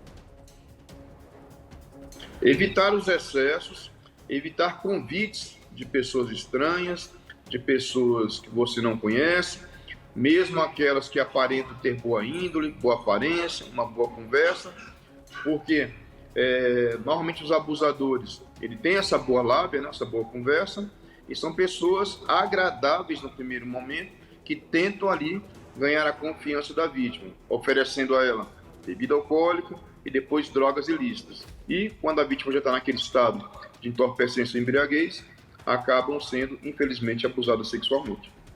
Esse cuidado também, às vezes a pessoa está bebendo até uma água, ela acha que não pode ser vítima de uma situação como essa, mas também tem que tomar cuidado, né? Sim, nós temos hoje drogas sintéticas que até mesmo num copo d'água ficam transparentes. Algumas gotas já deixam a pessoa em total situação ali de vulnerabilidade, né? E quando eu faço palestras, por exemplo, em escolas ensino fundamental, médio, eu sempre converso com as moças, né, as meninas, para que evitem receber qualquer bebida que seja trazida por algum elemento. Se ela tiver com sede, quiser água, refrigerante, suco, ela mesma vá até a mesa, até o bar e se sirva. Não aceite bebidas desconhecidas. É até uma regra, né, que a gente já ouvia na época dos nossos avós, não aceitar nada de estranhos. O caminho é mais ou menos por aí. A gente não sabe o que tem naquela bebida, naquela água, naquele suco, naquele refrigerante. Pode ser uma droga, a pessoa entra no estado de entorpecência e depois já tivemos vários e vários casos aqui de moças, meninas que vão para essas festas, antigamente chamadas de festa do bolo doido, hoje fluxo, frevo, enfim, dão nomes diversos, e acabam ali, no momento de diversão, dançando, aceitando algum tipo de bebida por parte de alguém e acabam depois sendo estupradas. Pois é, nossos avós são tão sábios, né? A gente tem que ouvir mais. Obrigada, viu, delegado Fernando Fernandes, por participar com a gente aqui mais uma vez, trazendo essas explicações. Uma ótima tarde para o senhor. Ótima tarde para todos vocês. Obrigado, Fernando. E olha só, em votação relâmpago, a Câmara aprovou um projeto que torna crime e discriminação contra políticos e parentes próximos. O texto, que foi apresentado momentos antes da votação aos deputados, segue agora para análise no Senado. O projeto, de autoria de Daniele Cunha, filha do ex-deputado Eduardo Cunha, pegou de surpresa os parlamentares. Não estava previsto na pauta, mas durante a sessão foi aprovado um pedido de votação em caráter de urgência direto em plenário, sem tramitar nas comissões. O texto final foi apresentado minutos antes de começar a discussão. Ver os deputados legislar em causa própria, usando um termo muito caro, que é o termo discriminação, para se autoconceder privilégios, é evidente que teria repercussão negativa, e eu acho que por isso, né, foi esse assodamento da forma e ato contínuo a votação desse projeto. O projeto prevê pena de 2 a 4 anos de prisão e multa para quem negar a abertura de conta corrente, a concessão de crédito ou outro serviço por se tratar de uma pessoa politicamente exposta, que esteja respondendo a uma investigação ou que tenha sido condenada em processo na justiça, mas possa recorrer. Entre as pessoas politicamente expostas estão os próprios políticos, ministros do Judiciário, oficiais generais, entre outras autoridades. O projeto também protege contra a discriminação parentes até segundo grau e estreitos colaboradores, como sócios de empresas da pessoa politicamente exposta. O relator da matéria na Câmara, Cláudio Cajado, diz que a medida corrige uma distorção. Hoje, muitas instituições simplesmente negam a abertura de uma conta bancária pelo fato da pessoa ser PPE, ou seja, pessoa politicamente exposta. O fato da negativa se dever à PPE é que nós estamos aí corrigindo nessa legislação.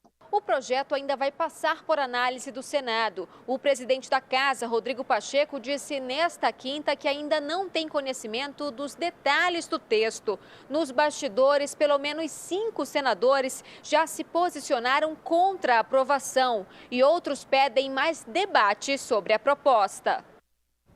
Olha só, fiscais do Inmetro, o Instituto Nacional de Metrologia, Qualidade e Tecnologia, estão vistoriando as bombas de combustíveis de todos os postos aqui no DF. Eles querem saber quem está abastecendo os veículos com a quantidade inferior à marca nas bombas. Não tem condição, né? A gente está pagando caro pelo combustível e ainda sair com menos gasolina. Ó, o Maicon Leão está acompanhando as equipes do Inmetro e conta pra gente, Maicon, como é que está a situação por aí?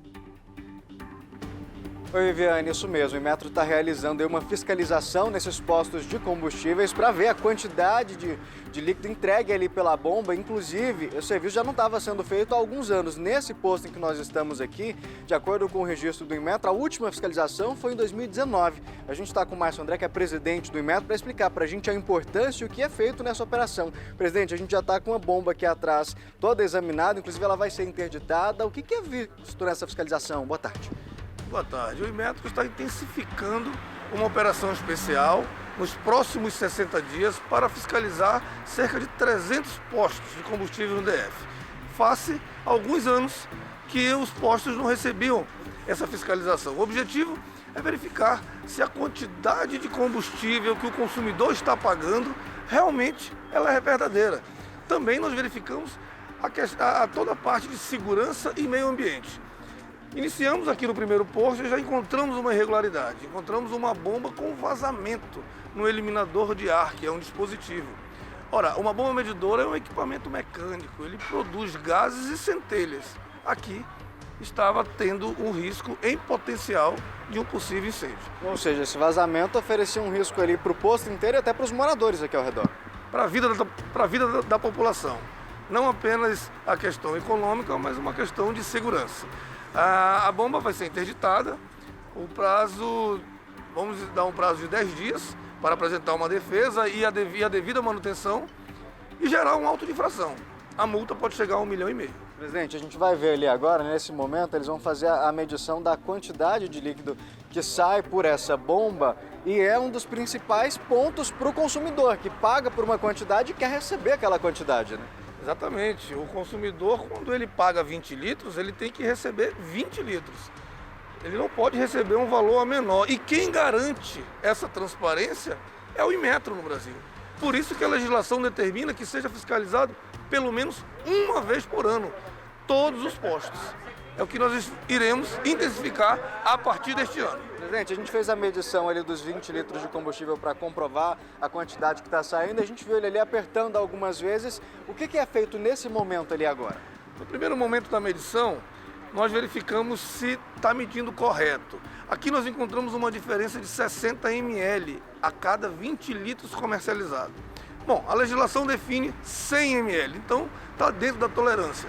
Mesmo assim, nós vamos pedir para que entre em contato com a manutenção e deixe no zero.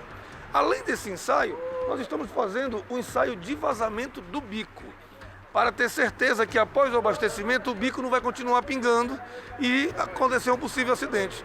É para verificar se a válvula de retenção está funcionando.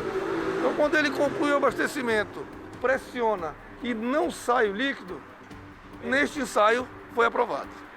O senhor está aqui na mão, até para a gente explicar para quem está em casa, Viviane, são alguns selos que comprovam, para explicar para quem está em casa, a última visita do Inmetro nessa bomba. Nesse caso aqui, presidente, a gente nem encontrou esse selo, né? Exatamente. O Inmetro, como a legislação determina pelo menos uma vez por ano, o Inmetro coloca uma marca de verificação, que é exatamente uma referência para o consumidor que esse equipamento foi fiscalizado. Então, aqui como a última vez foi em 2019, nós não encontramos mais nenhuma etiqueta, mas o que o consumidor precisa ter conhecimento é que ao abastecer, primeiro, verifique se está partindo do zero, se a bomba está zerada. É muito comum as pessoas no dia a dia não prestar atenção na hora de abastecer, apenas pede para colocar a quantidade. Verifique se a bomba está partindo do zero e verifique se existe a etiqueta do Inmetro com o ano vigente. Nós sempre colocamos com um ano na frente, que é os 12 meses válido pela fiscalização. Por isso que nós estamos realizando essa operação especial. Nós recebemos muitas denúncias na nossa ouvidoria. A irregularidade no país sempre girou em torno de 2%. Nós temos uma informação de acima de 15% no DF. Isso é muito alto. Isso significa que, além da prática econômica, a menor, também existe o risco potencial, a vida das pessoas, uma vez que é um equipamento e mexe com um derivado de petróleo muito inflamável. O Inmetro está realizando essa operação de forma preventiva para que o consumidor tenha a garantia ao abastecer, primeiro, que não está sendo lesado, segundo, que está no posto seguro. Presidente, o senhor falou aí de uma série de denúncias. Para quem está em casa, como que faz? Se teve ali alguma dúvida, ficou desconfiado, para fazer essa denúncia no site, tem algum endereço, algum contato? Sim, nós temos o número da nossa ouvidoria. O número é o 0800 092 2020, 0800 092 2020. Então você entra em contato, registre a sua denúncia. Nós também estamos nas redes sociais, em todas as plataformas, em Inmetro Oficial. Você pode também deixar a sua denúncia, que as equipes irão verificar e dar o retorno. Presidente, a gente começou hoje aqui na Asa Norte, mas isso vai se estender por todas as regiões administrativas do DF, né? A nossa meta é, até 60 dias, fiscalizar próximo de 300 postos aqui no DF. Por isso, nós estamos convocando equipes de outros estados, da Bahia, do Mato Grosso do Sul, exatamente para reforçar até que o órgão estadual seja criado aqui no Distrito Federal. O objetivo é que tenha uma delegacia do Inmetro aqui no Distrito Federal. Exatamente.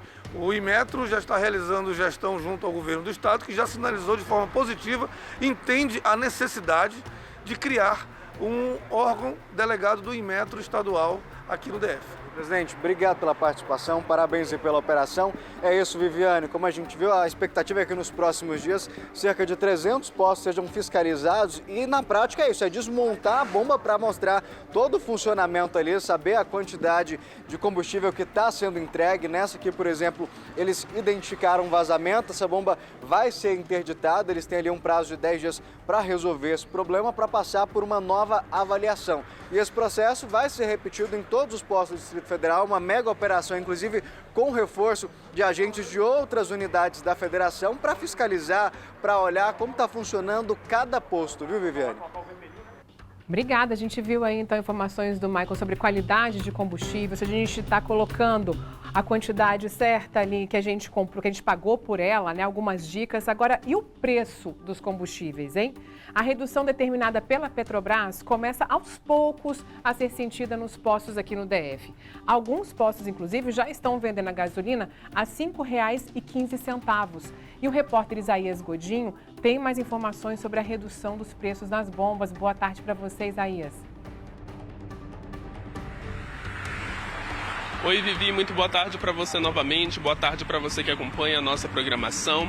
Então, a Petrobras anunciou essa redução em 13 centavos no valor do litro da gasolina. Aqui nos postos de combustíveis do Distrito Federal, a variação é bem grande. Há postos na Asa Norte que estão vendendo a gasolina abaixo de R$ 5,00. Nesse posto que a gente está aqui na Asa Sul, a gasolina está na média, o preço do litro está sendo vendido a R$ 5,29. É a média anunciada de acordo com uma pesquisa divulgada pela Agência Nacional do Petróleo. De acordo com o Sindicato dos Combustíveis, esse reajuste para menos, essa diminuição do preço da gasolina, deve ser sentido na maioria dos postos daqui do Distrito Federal nos próximos dias. Isso porque a maioria dos postos de combustíveis trabalham com estoque. Então é necessário finalizar esse estoque com um preço anterior antes de implementar essa diminuição. O presidente do Sindicato dos Combustíveis, o Paulo Tavares, ele conversou com a nossa equipe de reportagem e disse que a gasolina que é vendida nos postos de combustíveis é a gasolina do tipo C, que é uma mistura da gasolina tipo A com anidro. Essa diminuição anunciada pela Petrobras é da gasolina tipo A, de em torno de 13 centavos. A gasolina tipo C, ela é uma mistura da gasolina tipo A com anidro. Na prática, a diminuição deve ser em torno de 9 centavos. O Paulo Tavares, presidente do Sindicato dos Combustíveis, ele explicou à nossa equipe de reportagem que alguns postos de combustíveis que vendem a gasolina a R$ 5,80 devem aplicar de imediato essa redução para acompanhar a média do preço da gasolina, que é em torno de R$ 5,30. Os postos de combustíveis que vendem o litro da gasolina abaixo de R$ 5,00 devem manter esse valor para poder obter o lucro. Vamos acompanhar o pronunciamento do Paulo Tavares. Essa redução de 13 centavos ela é sobre a gasolina chamada tipo A. E a gasolina que todos abastecem os seus veículos, que é a chamada gasolina tipo C, tanto aditivada como a comum, ela é formada por 73%, né, de gasolina tipo A e 27% de anidro. Então, a influência dela é 73% do preço da gasolina. Então, se você pegar 73% de 13 centavos, vai dar 0,095, ou seja, 9 centavos e meio de redução. E por último, o fator importante é que não compramos da Petrobras, nós dependemos das distribuidoras. E, obviamente, tem que se levar em conta, óbvio, né, que as distribuidoras elas têm um estoque muito grande. Então, contabilmente, e qualquer empresa não faria isso, não dá para você ter um estoque velho de um produto que custou mais caro e imediatamente repassar toda a redução, porque ela vai ter prejuízo. Então, é preciso ter um pouco de paciência, né? A gente segue acompanhando porque toda a diminuição faz diferença na hora de abastecer o veículo, né, Vivi? Volto com você ao estúdio. Sem dúvida. Obrigada, Isaías. E olha só, a febre maculosa é uma doença que existe no Brasil há quase 100 anos. Vem chamando a atenção por conta das mortes em São Paulo. Tem uma taxa de mortalidade alta e não é transmitida de uma pessoa para outra. Se diagnosticada rapidamente, o tratamento pode ser feito com antibióticos. Vamos ver. Comum na região sudeste do país, a febre maculosa é uma doença que causa inflamação dos vasos sanguíneos e é transmitida por uma bactéria, disseminada pelo carrapato estrela. Cavalos e capivaras estão entre os principais hospedeiros. A transmissão da doença para o ser humano acontece através da picada do carrapato, que precisa estar em contato com a pele por mais de 4 horas. É o tempo para você ter uma carga infectante suficiente para provocar a doença. Para o carrapato ser capaz de transmitir a bactéria, que é a rickettsia, ele precisa ficar um bom tempo salivando em cima da ferida. Os carrapatos menores são os que mais transmitem, já que a picada de um maior geralmente é dolorida e a pessoa percebe. Mas é preciso ter cuidado para retirá-lo, de acordo com esta pesquisadora que estuda a febre maculosa há mais de 10 anos. Um indivíduo que retira um carrapato sem um cuidado e faz que nem faz piolho, faz isso, e depois esfrega no olho, ou tem gente que tira a cutícula, pode entrar diretamente. Ela diz que a doença não é transmitida entre pessoas. A bactéria é diferente do vírus respiratório, não é por transmissão respiratória, né? Você falando que você vai passar. Não, é o carrapato que transmite. Áreas de mata ou regiões rurais são os locais com os maiores índices de transmissão. Especialistas apontam que a principal forma de evitar a doença é não frequentar regiões endêmicas ou infestadas por carrapatos. Roupas compridas, calça, camisas, elas de alguma forma ajudam a que o carrapato não se adira a você, não se prenda à sua pele e não te pique. É preciso cuidado também com os animais de estimação. Depois dos mosquitos, os carrapatos são os maiores transmissores de doença. Em áreas onde a gente sabe que tem carrapato, como é importante o tutor, o responsável pelo animal, não deixar o cão e o cavalo andando errante, porque eles são transportadores de carrapato. Os principais sintomas são febre alta, dor no corpo e de cabeça, fraqueza e manchas avermelhadas no corpo.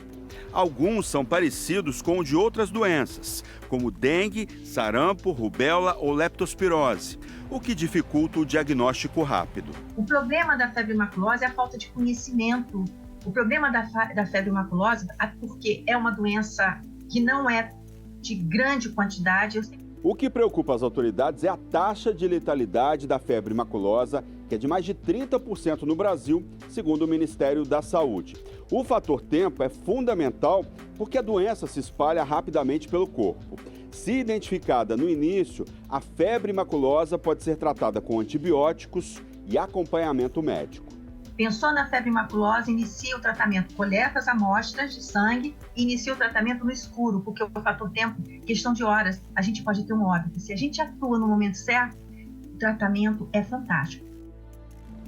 Pois é, nesta quinta-feira, a Secretaria de Saúde aqui do DF criou 2 canais voltados justamente para dar orientações sobre febre maculosa. A gente vem acompanhando aí esses casos em São Paulo, né, onde 4 pessoas morreram após contraírem a doença numa fazenda em Campinas. Há informações de que em torno de 40 moradores aqui do DF estavam nessa festa, onde essas pessoas foram infectadas. Vamos conversar agora com o diretor de Vigilância Epidemiológica do DF, Fabiano dos Anjos. Boa tarde, Fabiano. Muito obrigada, viu, por participar com a gente aqui, tirar essas dúvidas. Como é que tem sido esse monitoramento aqui no DF? Já foram identificadas essas pessoas? Boa tarde, Viviane. Boa tarde a todos.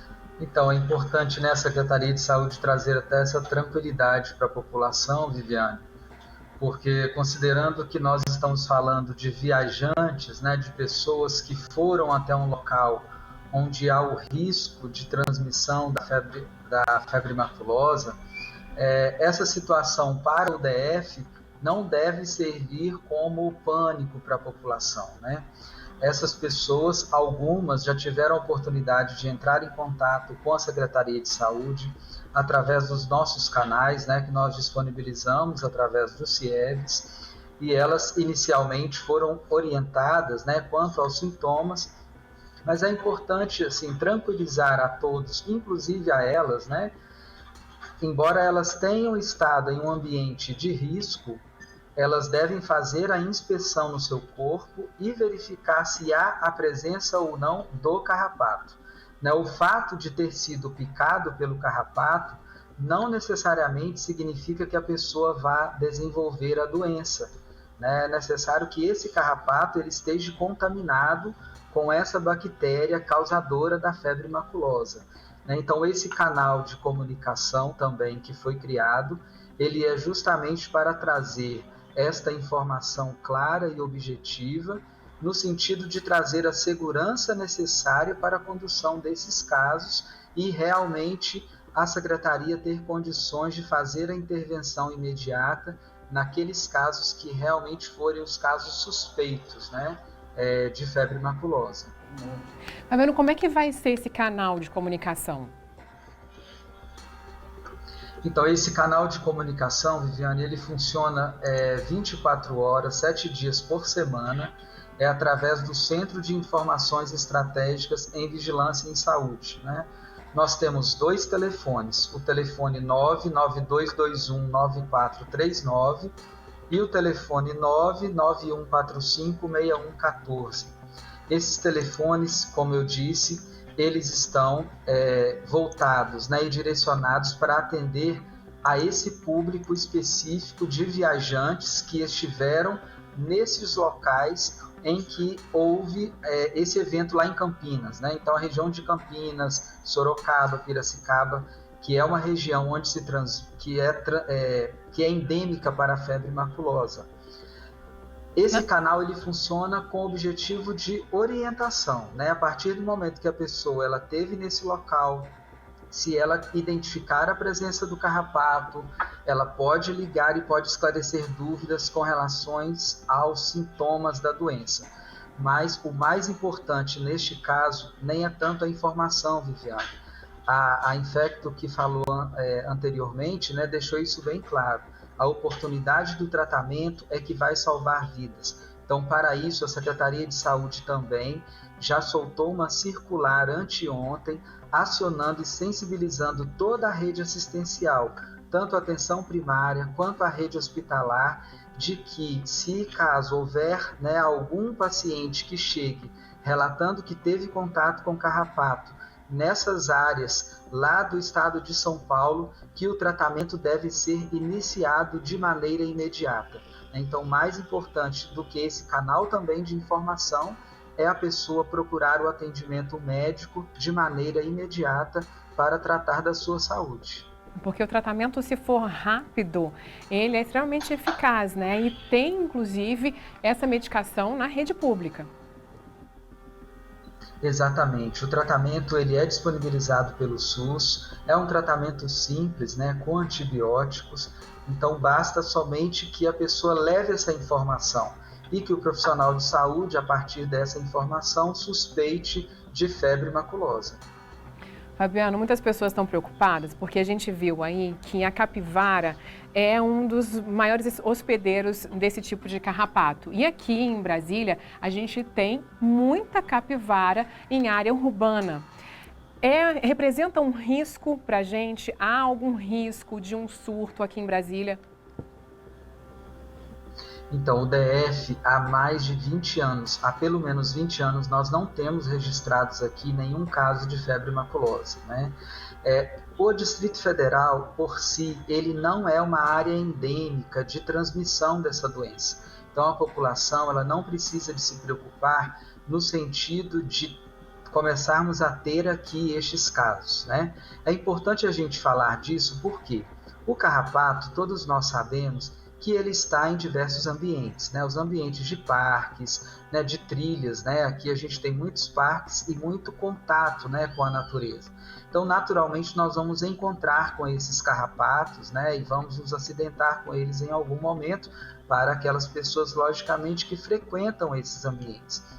O fato de nós termos alguns animais, né? Que naturalmente servem de alimento, né? Para o carrapato, né, capivaras, cavalos, né, animais de pequeno porte, naturalmente esses animais eles vão se alimentar.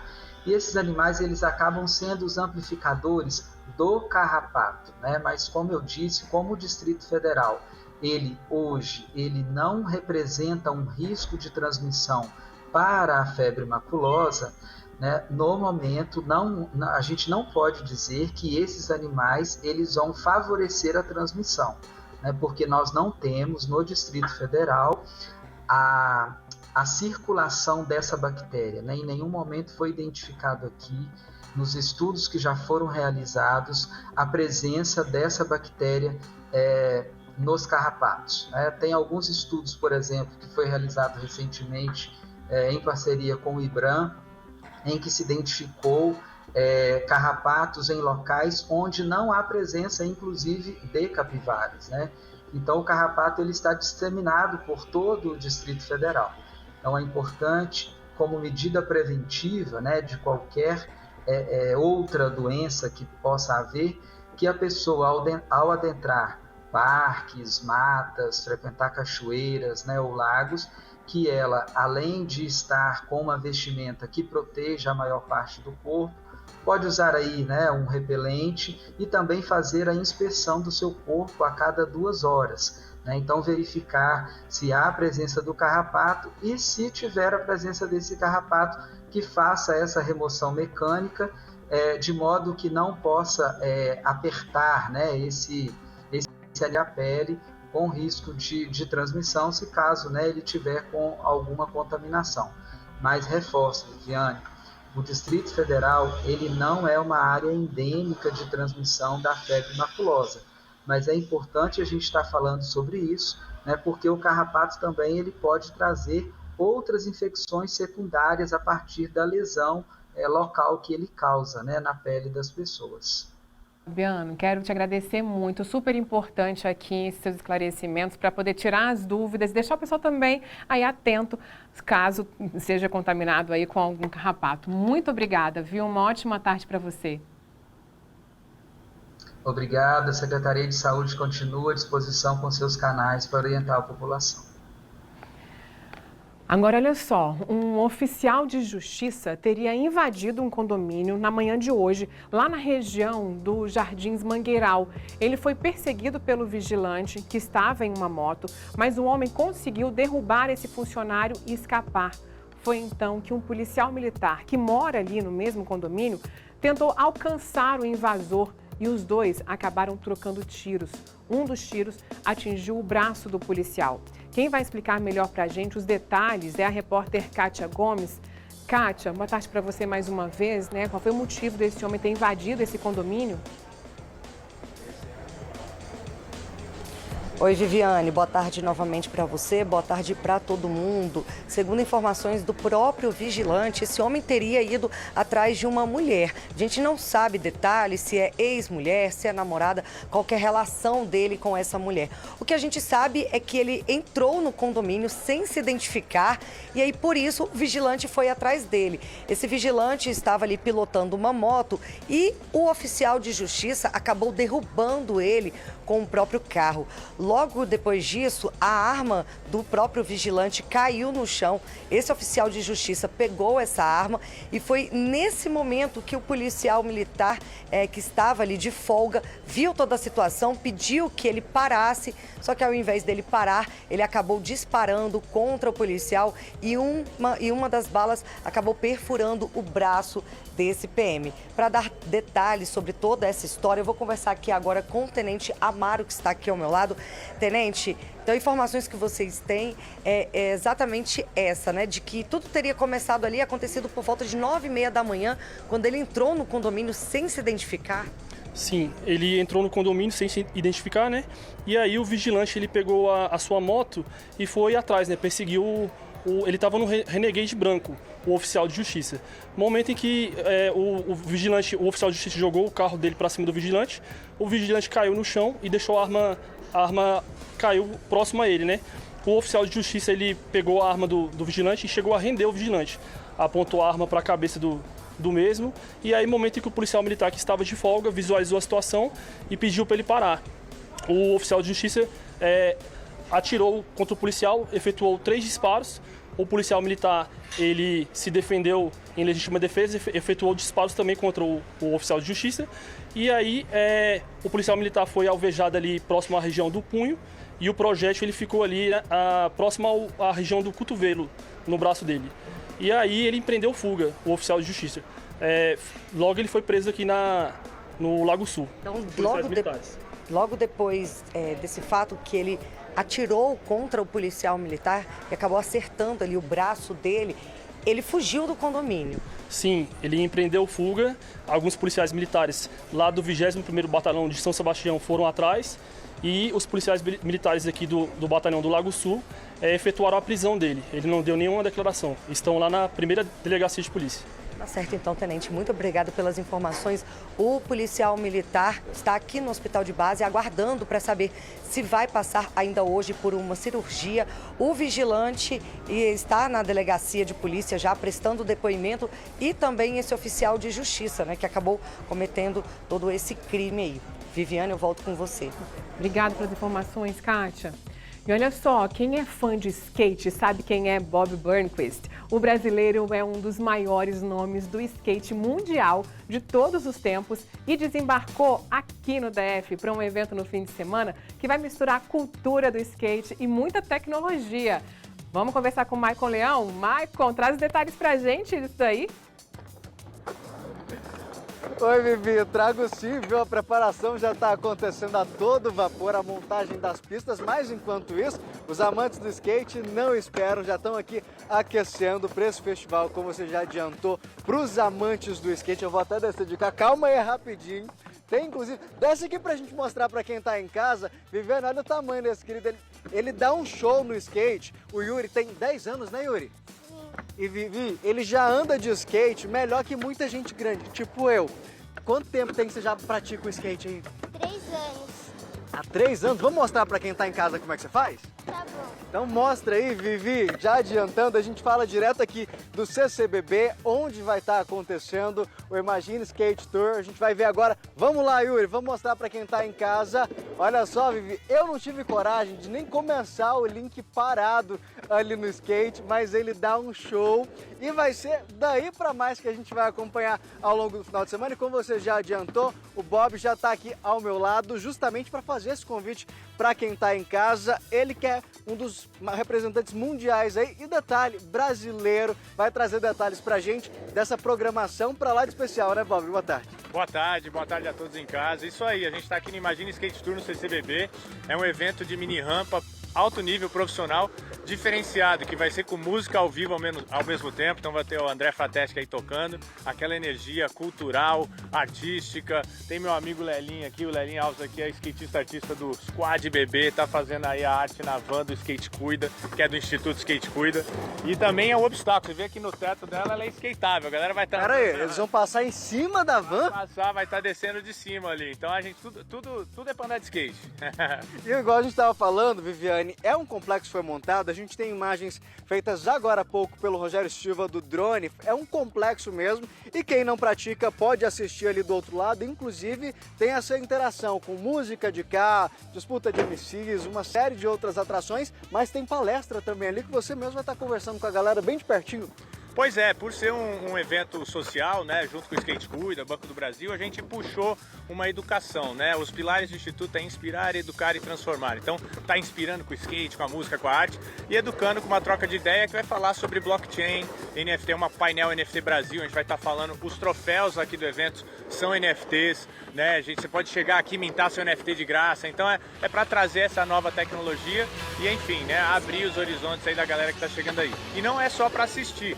Também tem workshop, você vai participar, se você nunca andou de skate, vai poder andar, tem os instrutores do Instituto Skate Cuida, e aí você vai poder fazer workshop de arte, e é isso, aqui é uma grande festa. Viviane, a gente estava conversando aqui antes, o que faltou foi só a coragem mesmo, mas eles já estavam tentando me convencer aqui a subir no skate. Dizem que tem um passo a passo, primeiro você fica em cima, depois você fica gangorrando ali do lado para depois começar as manobras. Então olha, reforçando, 17, 18, programação completa. Vamos reforçar o convite para quem está em casa, Bob? Bora, com certeza. Esse final de semana, hein, sábado e domingo, das 11 horas em diante, tem Imagine Skate Tour aqui no CCBB.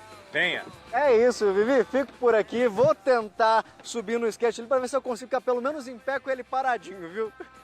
Em pé parado a gente deixa, pelo amor de Deus, toma cuidado aí, viu? Que isso aí é adrenalina pura. Obrigada, Maicon. E olha só, a gente tem arraiá espalhado por várias partes do DF nesse fim de semana. A Ana Lídia Araújo vai trazer algumas dicas pra gente. Eu não sei você aí de casa, mas aqui no SBT Brasília a gente está 100% no clima de festa junina.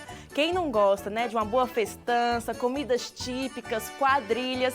E se você ainda não sabe para onde ir neste fim de semana, a gente separou algumas dicas para você. E se você já quer começar a festança nesta sexta-feira, o Arraiá Legends é a opção. Vai ter muita música boa, arrasta-pé, a partir das 7 da noite no Clube Ascad. Tem Felipe Rodrigues, Fulô de Mandacaru, Shot Regueado e William e Marlon. Os ingressos estão a partir de R$ 25,00 e podem ser adquiridos pelo Simpla. E em Taguatinga tem festa no estacionamento do JK Shopping. Tem música ao vivo, tem quadrilha, tem só pra chamegar, tem banda balalaica. Eita, que maravilha! A festa é a partir das 5h30 da tarde e pra entrar basta levar 1 quilo de alimento não perecível.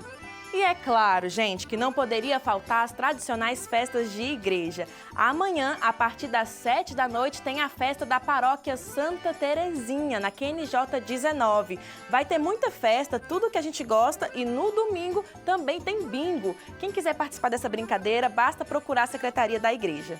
Então é isso, gente. Prepare o seu chapéu, a sua camisa xadrez e aproveite. Se você seguiu alguma das nossas dicas, manda sua foto lá no Instagram, @SBT Brasília. Um abraço, boa festa!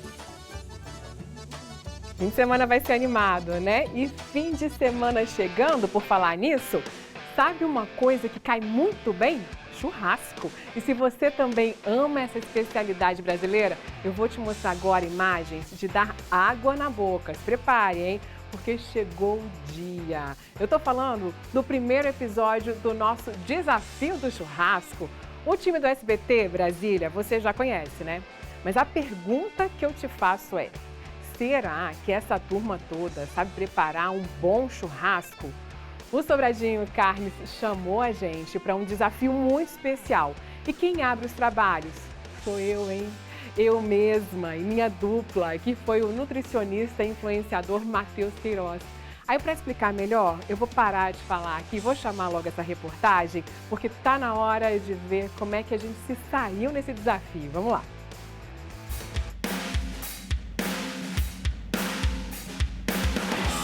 Bem, amigos do SBT, sejam muito bem-vindos. Esse é o desafio do churrasco Sobradinho Carnes. A partir de hoje, a cada episódio, uma estrela da nossa emissora vai ser desafiada por um chefe churrasqueiro a fazer um super prato com um corte da Sobradinho Carnes. No final desse processo, quem levar a melhor me chama para o confronto. Eu levo a vantagem de ter aprendido em todos os episódios, mas o meu oponente vai ter praticado, né? Vamos ver quem vai levar a melhor. Sejam bem-vindos. Agora, desafio do churrasco SBT, aqui na Sobradinho Carnes.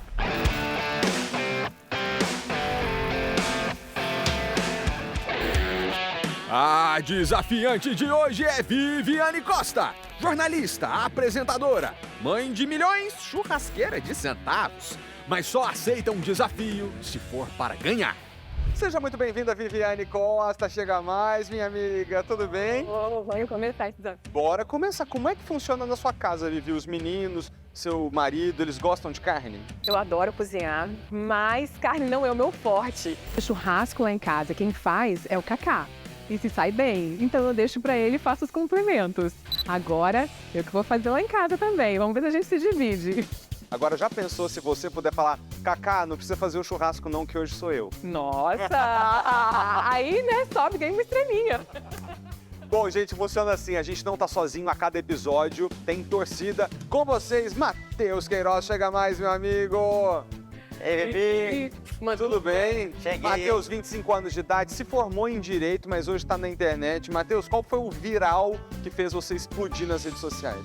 Cara, começou uns 2 anos atrás com a música do Felipe Amorim, aquela novidinho. Ai, ai, ai, ai, ai. Ai, eu gosto quando você senta com essa cara de marrenta. E o pessoal foi gostando, foi dando certo, né? Continuei por um tempo e aí também entrei na parte dos memes ali, então eu vou modificando o conteúdo assim, um pouquinho de dança, um pouquinho de meme. Você também tem lifestyle, se cuida? Sim, gosto muito, inclusive sou advogado, mas faço nutrição agora, porque acho que até durante a faculdade de Direito eu sabia mais de nutrição do que da advocacia mesmo, gostei. Bom, hoje a sua função aqui, meu parceiro, é trazer sua galera para a torcida, que você tem que, no final das contas, pedir voto para que a Vivi seja escolhida para ir para a grande final, que vai ser comigo. Olha, eu acho que o Felipe veio com uma certa vantagem, né? Ele já tá pegando ali o pitaco de todos os pratos, o pitaco dos chefes, imagina nessa final. O voto tá garantido, confio nos meus seguidores aqui, sei que a Vivi vai preparar um prato incrível pra gente. Bora descobrir que corte vai ser esse. O que é que a gente tem para você preparar? Vamos ver? Vamos ver.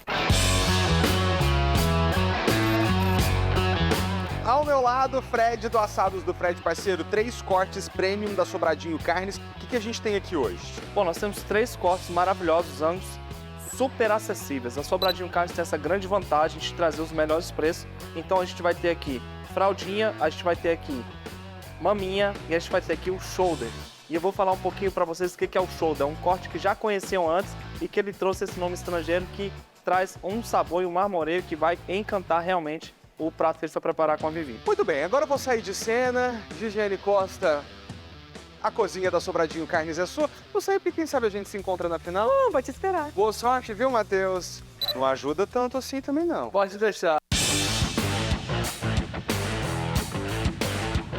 A gente vai fazer uma carne que vocês não imaginam como.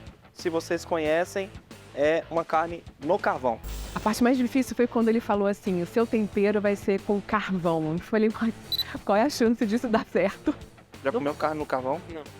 Literalmente. Carvão lá na churrasqueira, né? Não, eu vou colocar carvão em pó para essa carne e vocês vão preparar essa carne com esse carvão em pó.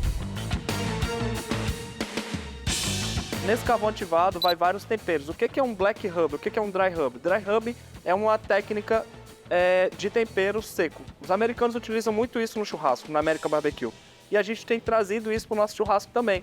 Então, o que a gente vai fazer? A gente vai criar uma crosta com uma mistura de temperos. Aqui a gente vai ter cebola, alho, cominho, vários tipos de temperos que estão batidos junto com o pó de carvão e sal. Então, você só joga isso e vai jogar para a brasa. Então, fazer churrasco mais fácil que isso, quase que impossível. Vamos lá, então? Vai, só colocar? Pode jogar, deixar ele em cima da tábua mesmo e pode jogar bastante. Cobrir ele, assim, ó. Pode cobrir ele todinho. Não para. Não para. Na hora de temperar, ali, na hora que a gente colocar ali aquele tempero e selar, depois ali a carne, eu acho que foi onde eu fiquei me sentindo um pouquinho mais à vontade. Eu não achei que você ia facilitar a minha vida dessa maneira, não, porque você já tá queimando a carne deles antes da hora. Só! Maravilhoso isso. Quero saber se numa próxima receita ele vai também fazer algo bem sofisticado assim, entendeu? Porque se for só com salzinho, o seu não vale. Tá. Chefe, aqui ela é carvão. Carvão ativado em pó, exatamente. O carvão não altera nada na característica de sabor e odor, tá? Foi o que eu imaginei, você viu que eu tô, né? A gente tá achando. A minha vantagem é poder ficar aqui pentelhando todos os adversários, aprendendo tudo. Pra depois eu mesmo fazer. Olha só. E ainda tem aquele negócio que a gente combinou, né, dele facilitar pra mim. Eu não tô acreditando. Ei, Matheus, tá você é do meu time, mas se o Fred não estivesse aqui, eu já estaria preocupado com a nossa posição aí nessa competição. Quando ele falou carvão, eu já senti aquele gostinho de queimado. Mas ele tá me garantindo que não. Vamos ver. Fred, né? Dá aquela insegurança, né? Porque foi a primeira, imagina. Os outros já estão vendo como é que vai ser, qual é a minha carne. Então, no fundinho, a gente fica um pouco insegura, mas...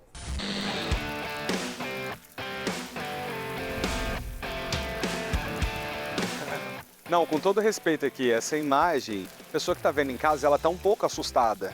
Tá, não tá? Não, mas é quem tá em casa. Você também tá também tá, né? Até eu falei assim, Fred, eu te pedi pra prejudicar a Viviane? Eu pedi, mas não precisava ter sido tanto, entendeu? Acho que você exagerou, tá também na cara. Eu vou te falar, viu? Agora, eu vou te falar uma coisa. Eu acho que quanto mais desafio, quanto mais difícil, mais ponto a gente ganha, hein? Isso aí é Isso verdade. vale pros outros concorrentes. Eu acho que você vai ganhar pontos nessa, porque uma pessoa que tem que começar o nosso desafio, a temporada, colocando uma peça de carne já parecendo que tá queimada, fazer ficar maravilhosa, é a pessoa que deu a volta por cima. Eu também acho. No desafio e na vida. Lembrem disso na hora de votar. Tô confiante, viu? Porque quando a gente faz um prato que é mais desafiador, com esse tempero aí que já chama atenção, acho que a gente sai um pouquinho na frente. Vamos ver. Se bem que os meus concorrentes também vão vir forte.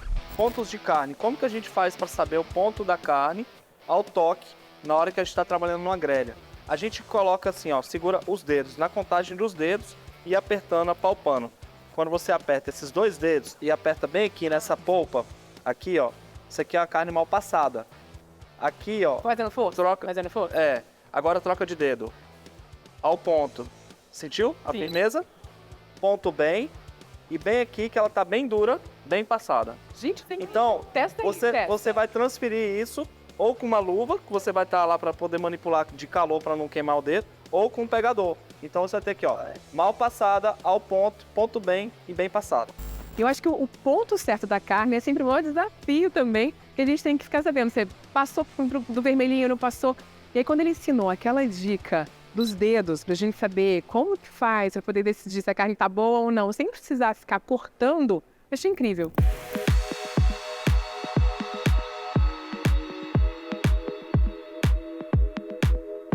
E eu vou te falar uma coisa, vocês deram a volta por cima. Foi, né? Porque a gente tava meio assustado no início, né? Confiando no Fred. Quem é que confia que o negócio que você coloca carvão ali vai ficar bom, mas parece que ficou? Será que ficou? Olha, vamos experimentar. Eu já tô aqui louca pra comer também. Se aprovar, que vai estar aprovado em casa também. Shoulder com black ham e farofa crocante, por favor.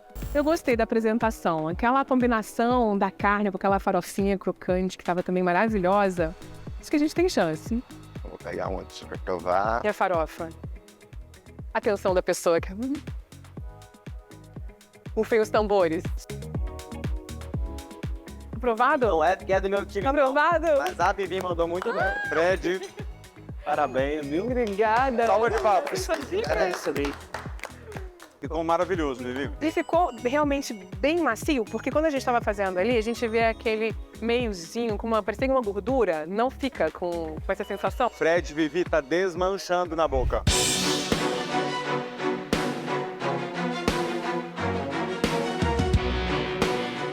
Começamos muito bem o desafio do churrasco aqui na Sobradinho Carnes. No próximo episódio, o Wallace Neguerê vem para desafiar. Mas eu já posso dizer que você botou o sarrafo lá em cima. Foi, né? Neguerê, olha só, eu não sei qual é essa carne, mas a minha aqui foi desafiadora, então tô no páreo, hein? Foi difícil, né? Elevamos o nível, né? Pode dizer que a gente te espera na final? Tô confiante. Vamos ver o que vai chegar. Valeu, valeu. Obrigado.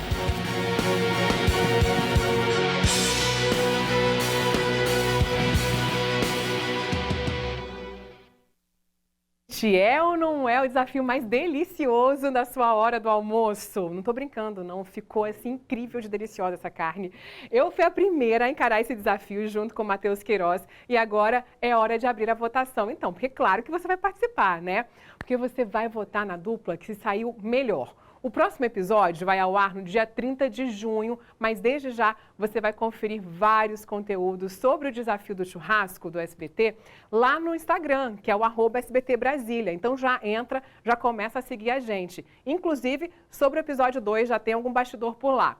Não deixa de conferir, votar e votar muito, viu? Vou explicar para vocês como é que vai funcionar.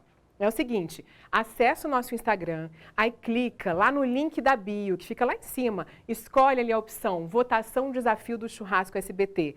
E aí você vota ali na dupla que você quer na grande final. Tô brincando, pode votar na dupla que você mais gostar mesmo do prato.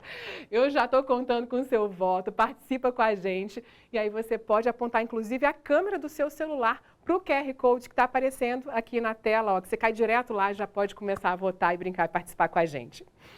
Vamos para o intervalo e bem rapidinho eu já volto, me espera.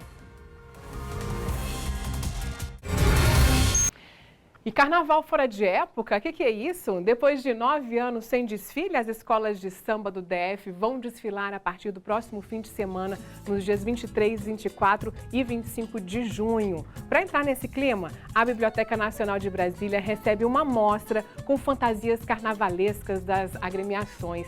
E a repórter Tayane Mello foi lá conferir, conta pra gente como é que tá isso daí. Tá bonito, hein? Tá muito bonito mesmo, Vivi. Boa tarde novamente. A gente está aqui no hall de entrada da Biblioteca Nacional e olha, eu posso garantir que todo mundo vai gostar muito. Já dá para entrar no clima aí, a partir do próximo fim de semana aí já vai ter esse desfile finalmente, depois de tanto tempo aí esperando. Então, essas fantasias que estão aqui atrás de mim, que a gente já vai começar a mostrar, são fantasias que foram feitas pelos alunos das agremiações, né? A exposição reúne 16 fantasias, então elas foram produzidas durante uma das oficinas da Escola de Carnaval, que é um projeto da Secretaria de Cultura de capacitação dos artistas para o retorno aí dos desfiles. E quem está aqui comigo é a Sol Montes, que é a subsecretária da Difusão e Diversidade Cultural aqui do DF. Tudo bom, Sol? Boa tarde. Que coisa boa a gente poder falar de carnaval, a gente poder dar aí a certeza desses desfiles, né? Vamos percorrer aqui um pouquinho, Vivi, com a Sol, para a gente mostrar essas fantasias, né, Sol? Cada uma aqui é relacionada a uma escola, não é isso? Sim, sim. Cada um é um artista diferente. Cada uma das fantasias. E todas elas versam sobre o tema de Brasília, capital ibero-americana de culturas em 2022. Entendi. E aí tem várias aqui. Agora o nosso repórter cinematográfico Cláudio Rubens está mostrando, Vivi. Eu vou até dar uma aqui de Milton Cunha. A gente pode ver a riqueza dos detalhes, né? A riqueza dos adereços, das cabeças. A gente pode ver tudo isso. E falando em Milton Cunha, né, Sol? Essa oficina aqui contou com a curadoria do carnavalesco, não é isso? Chega pra cá pra gente conversar. Como é que foi essa participação aí desse carnavalesco de nome aí do nosso país aqui na oficina? Na verdade, Milton hoje é o carnavalesco, a nível acadêmico, é o maior carnavalesco do mundo, né? E topou esse desafio de retomar com a gente, não só a oficina de fantasias, mas toda a escola de carnaval. Ele foi o curador e tem sido maravilhoso o apoio que ele tem nos dado aqui em Brasília. Entendi. Então, fala pra gente aqui os dias e horários da exposição, pro pessoal vir aqui e ficar ciente já. Tem que fazer agendamento, como é que é? Não precisa.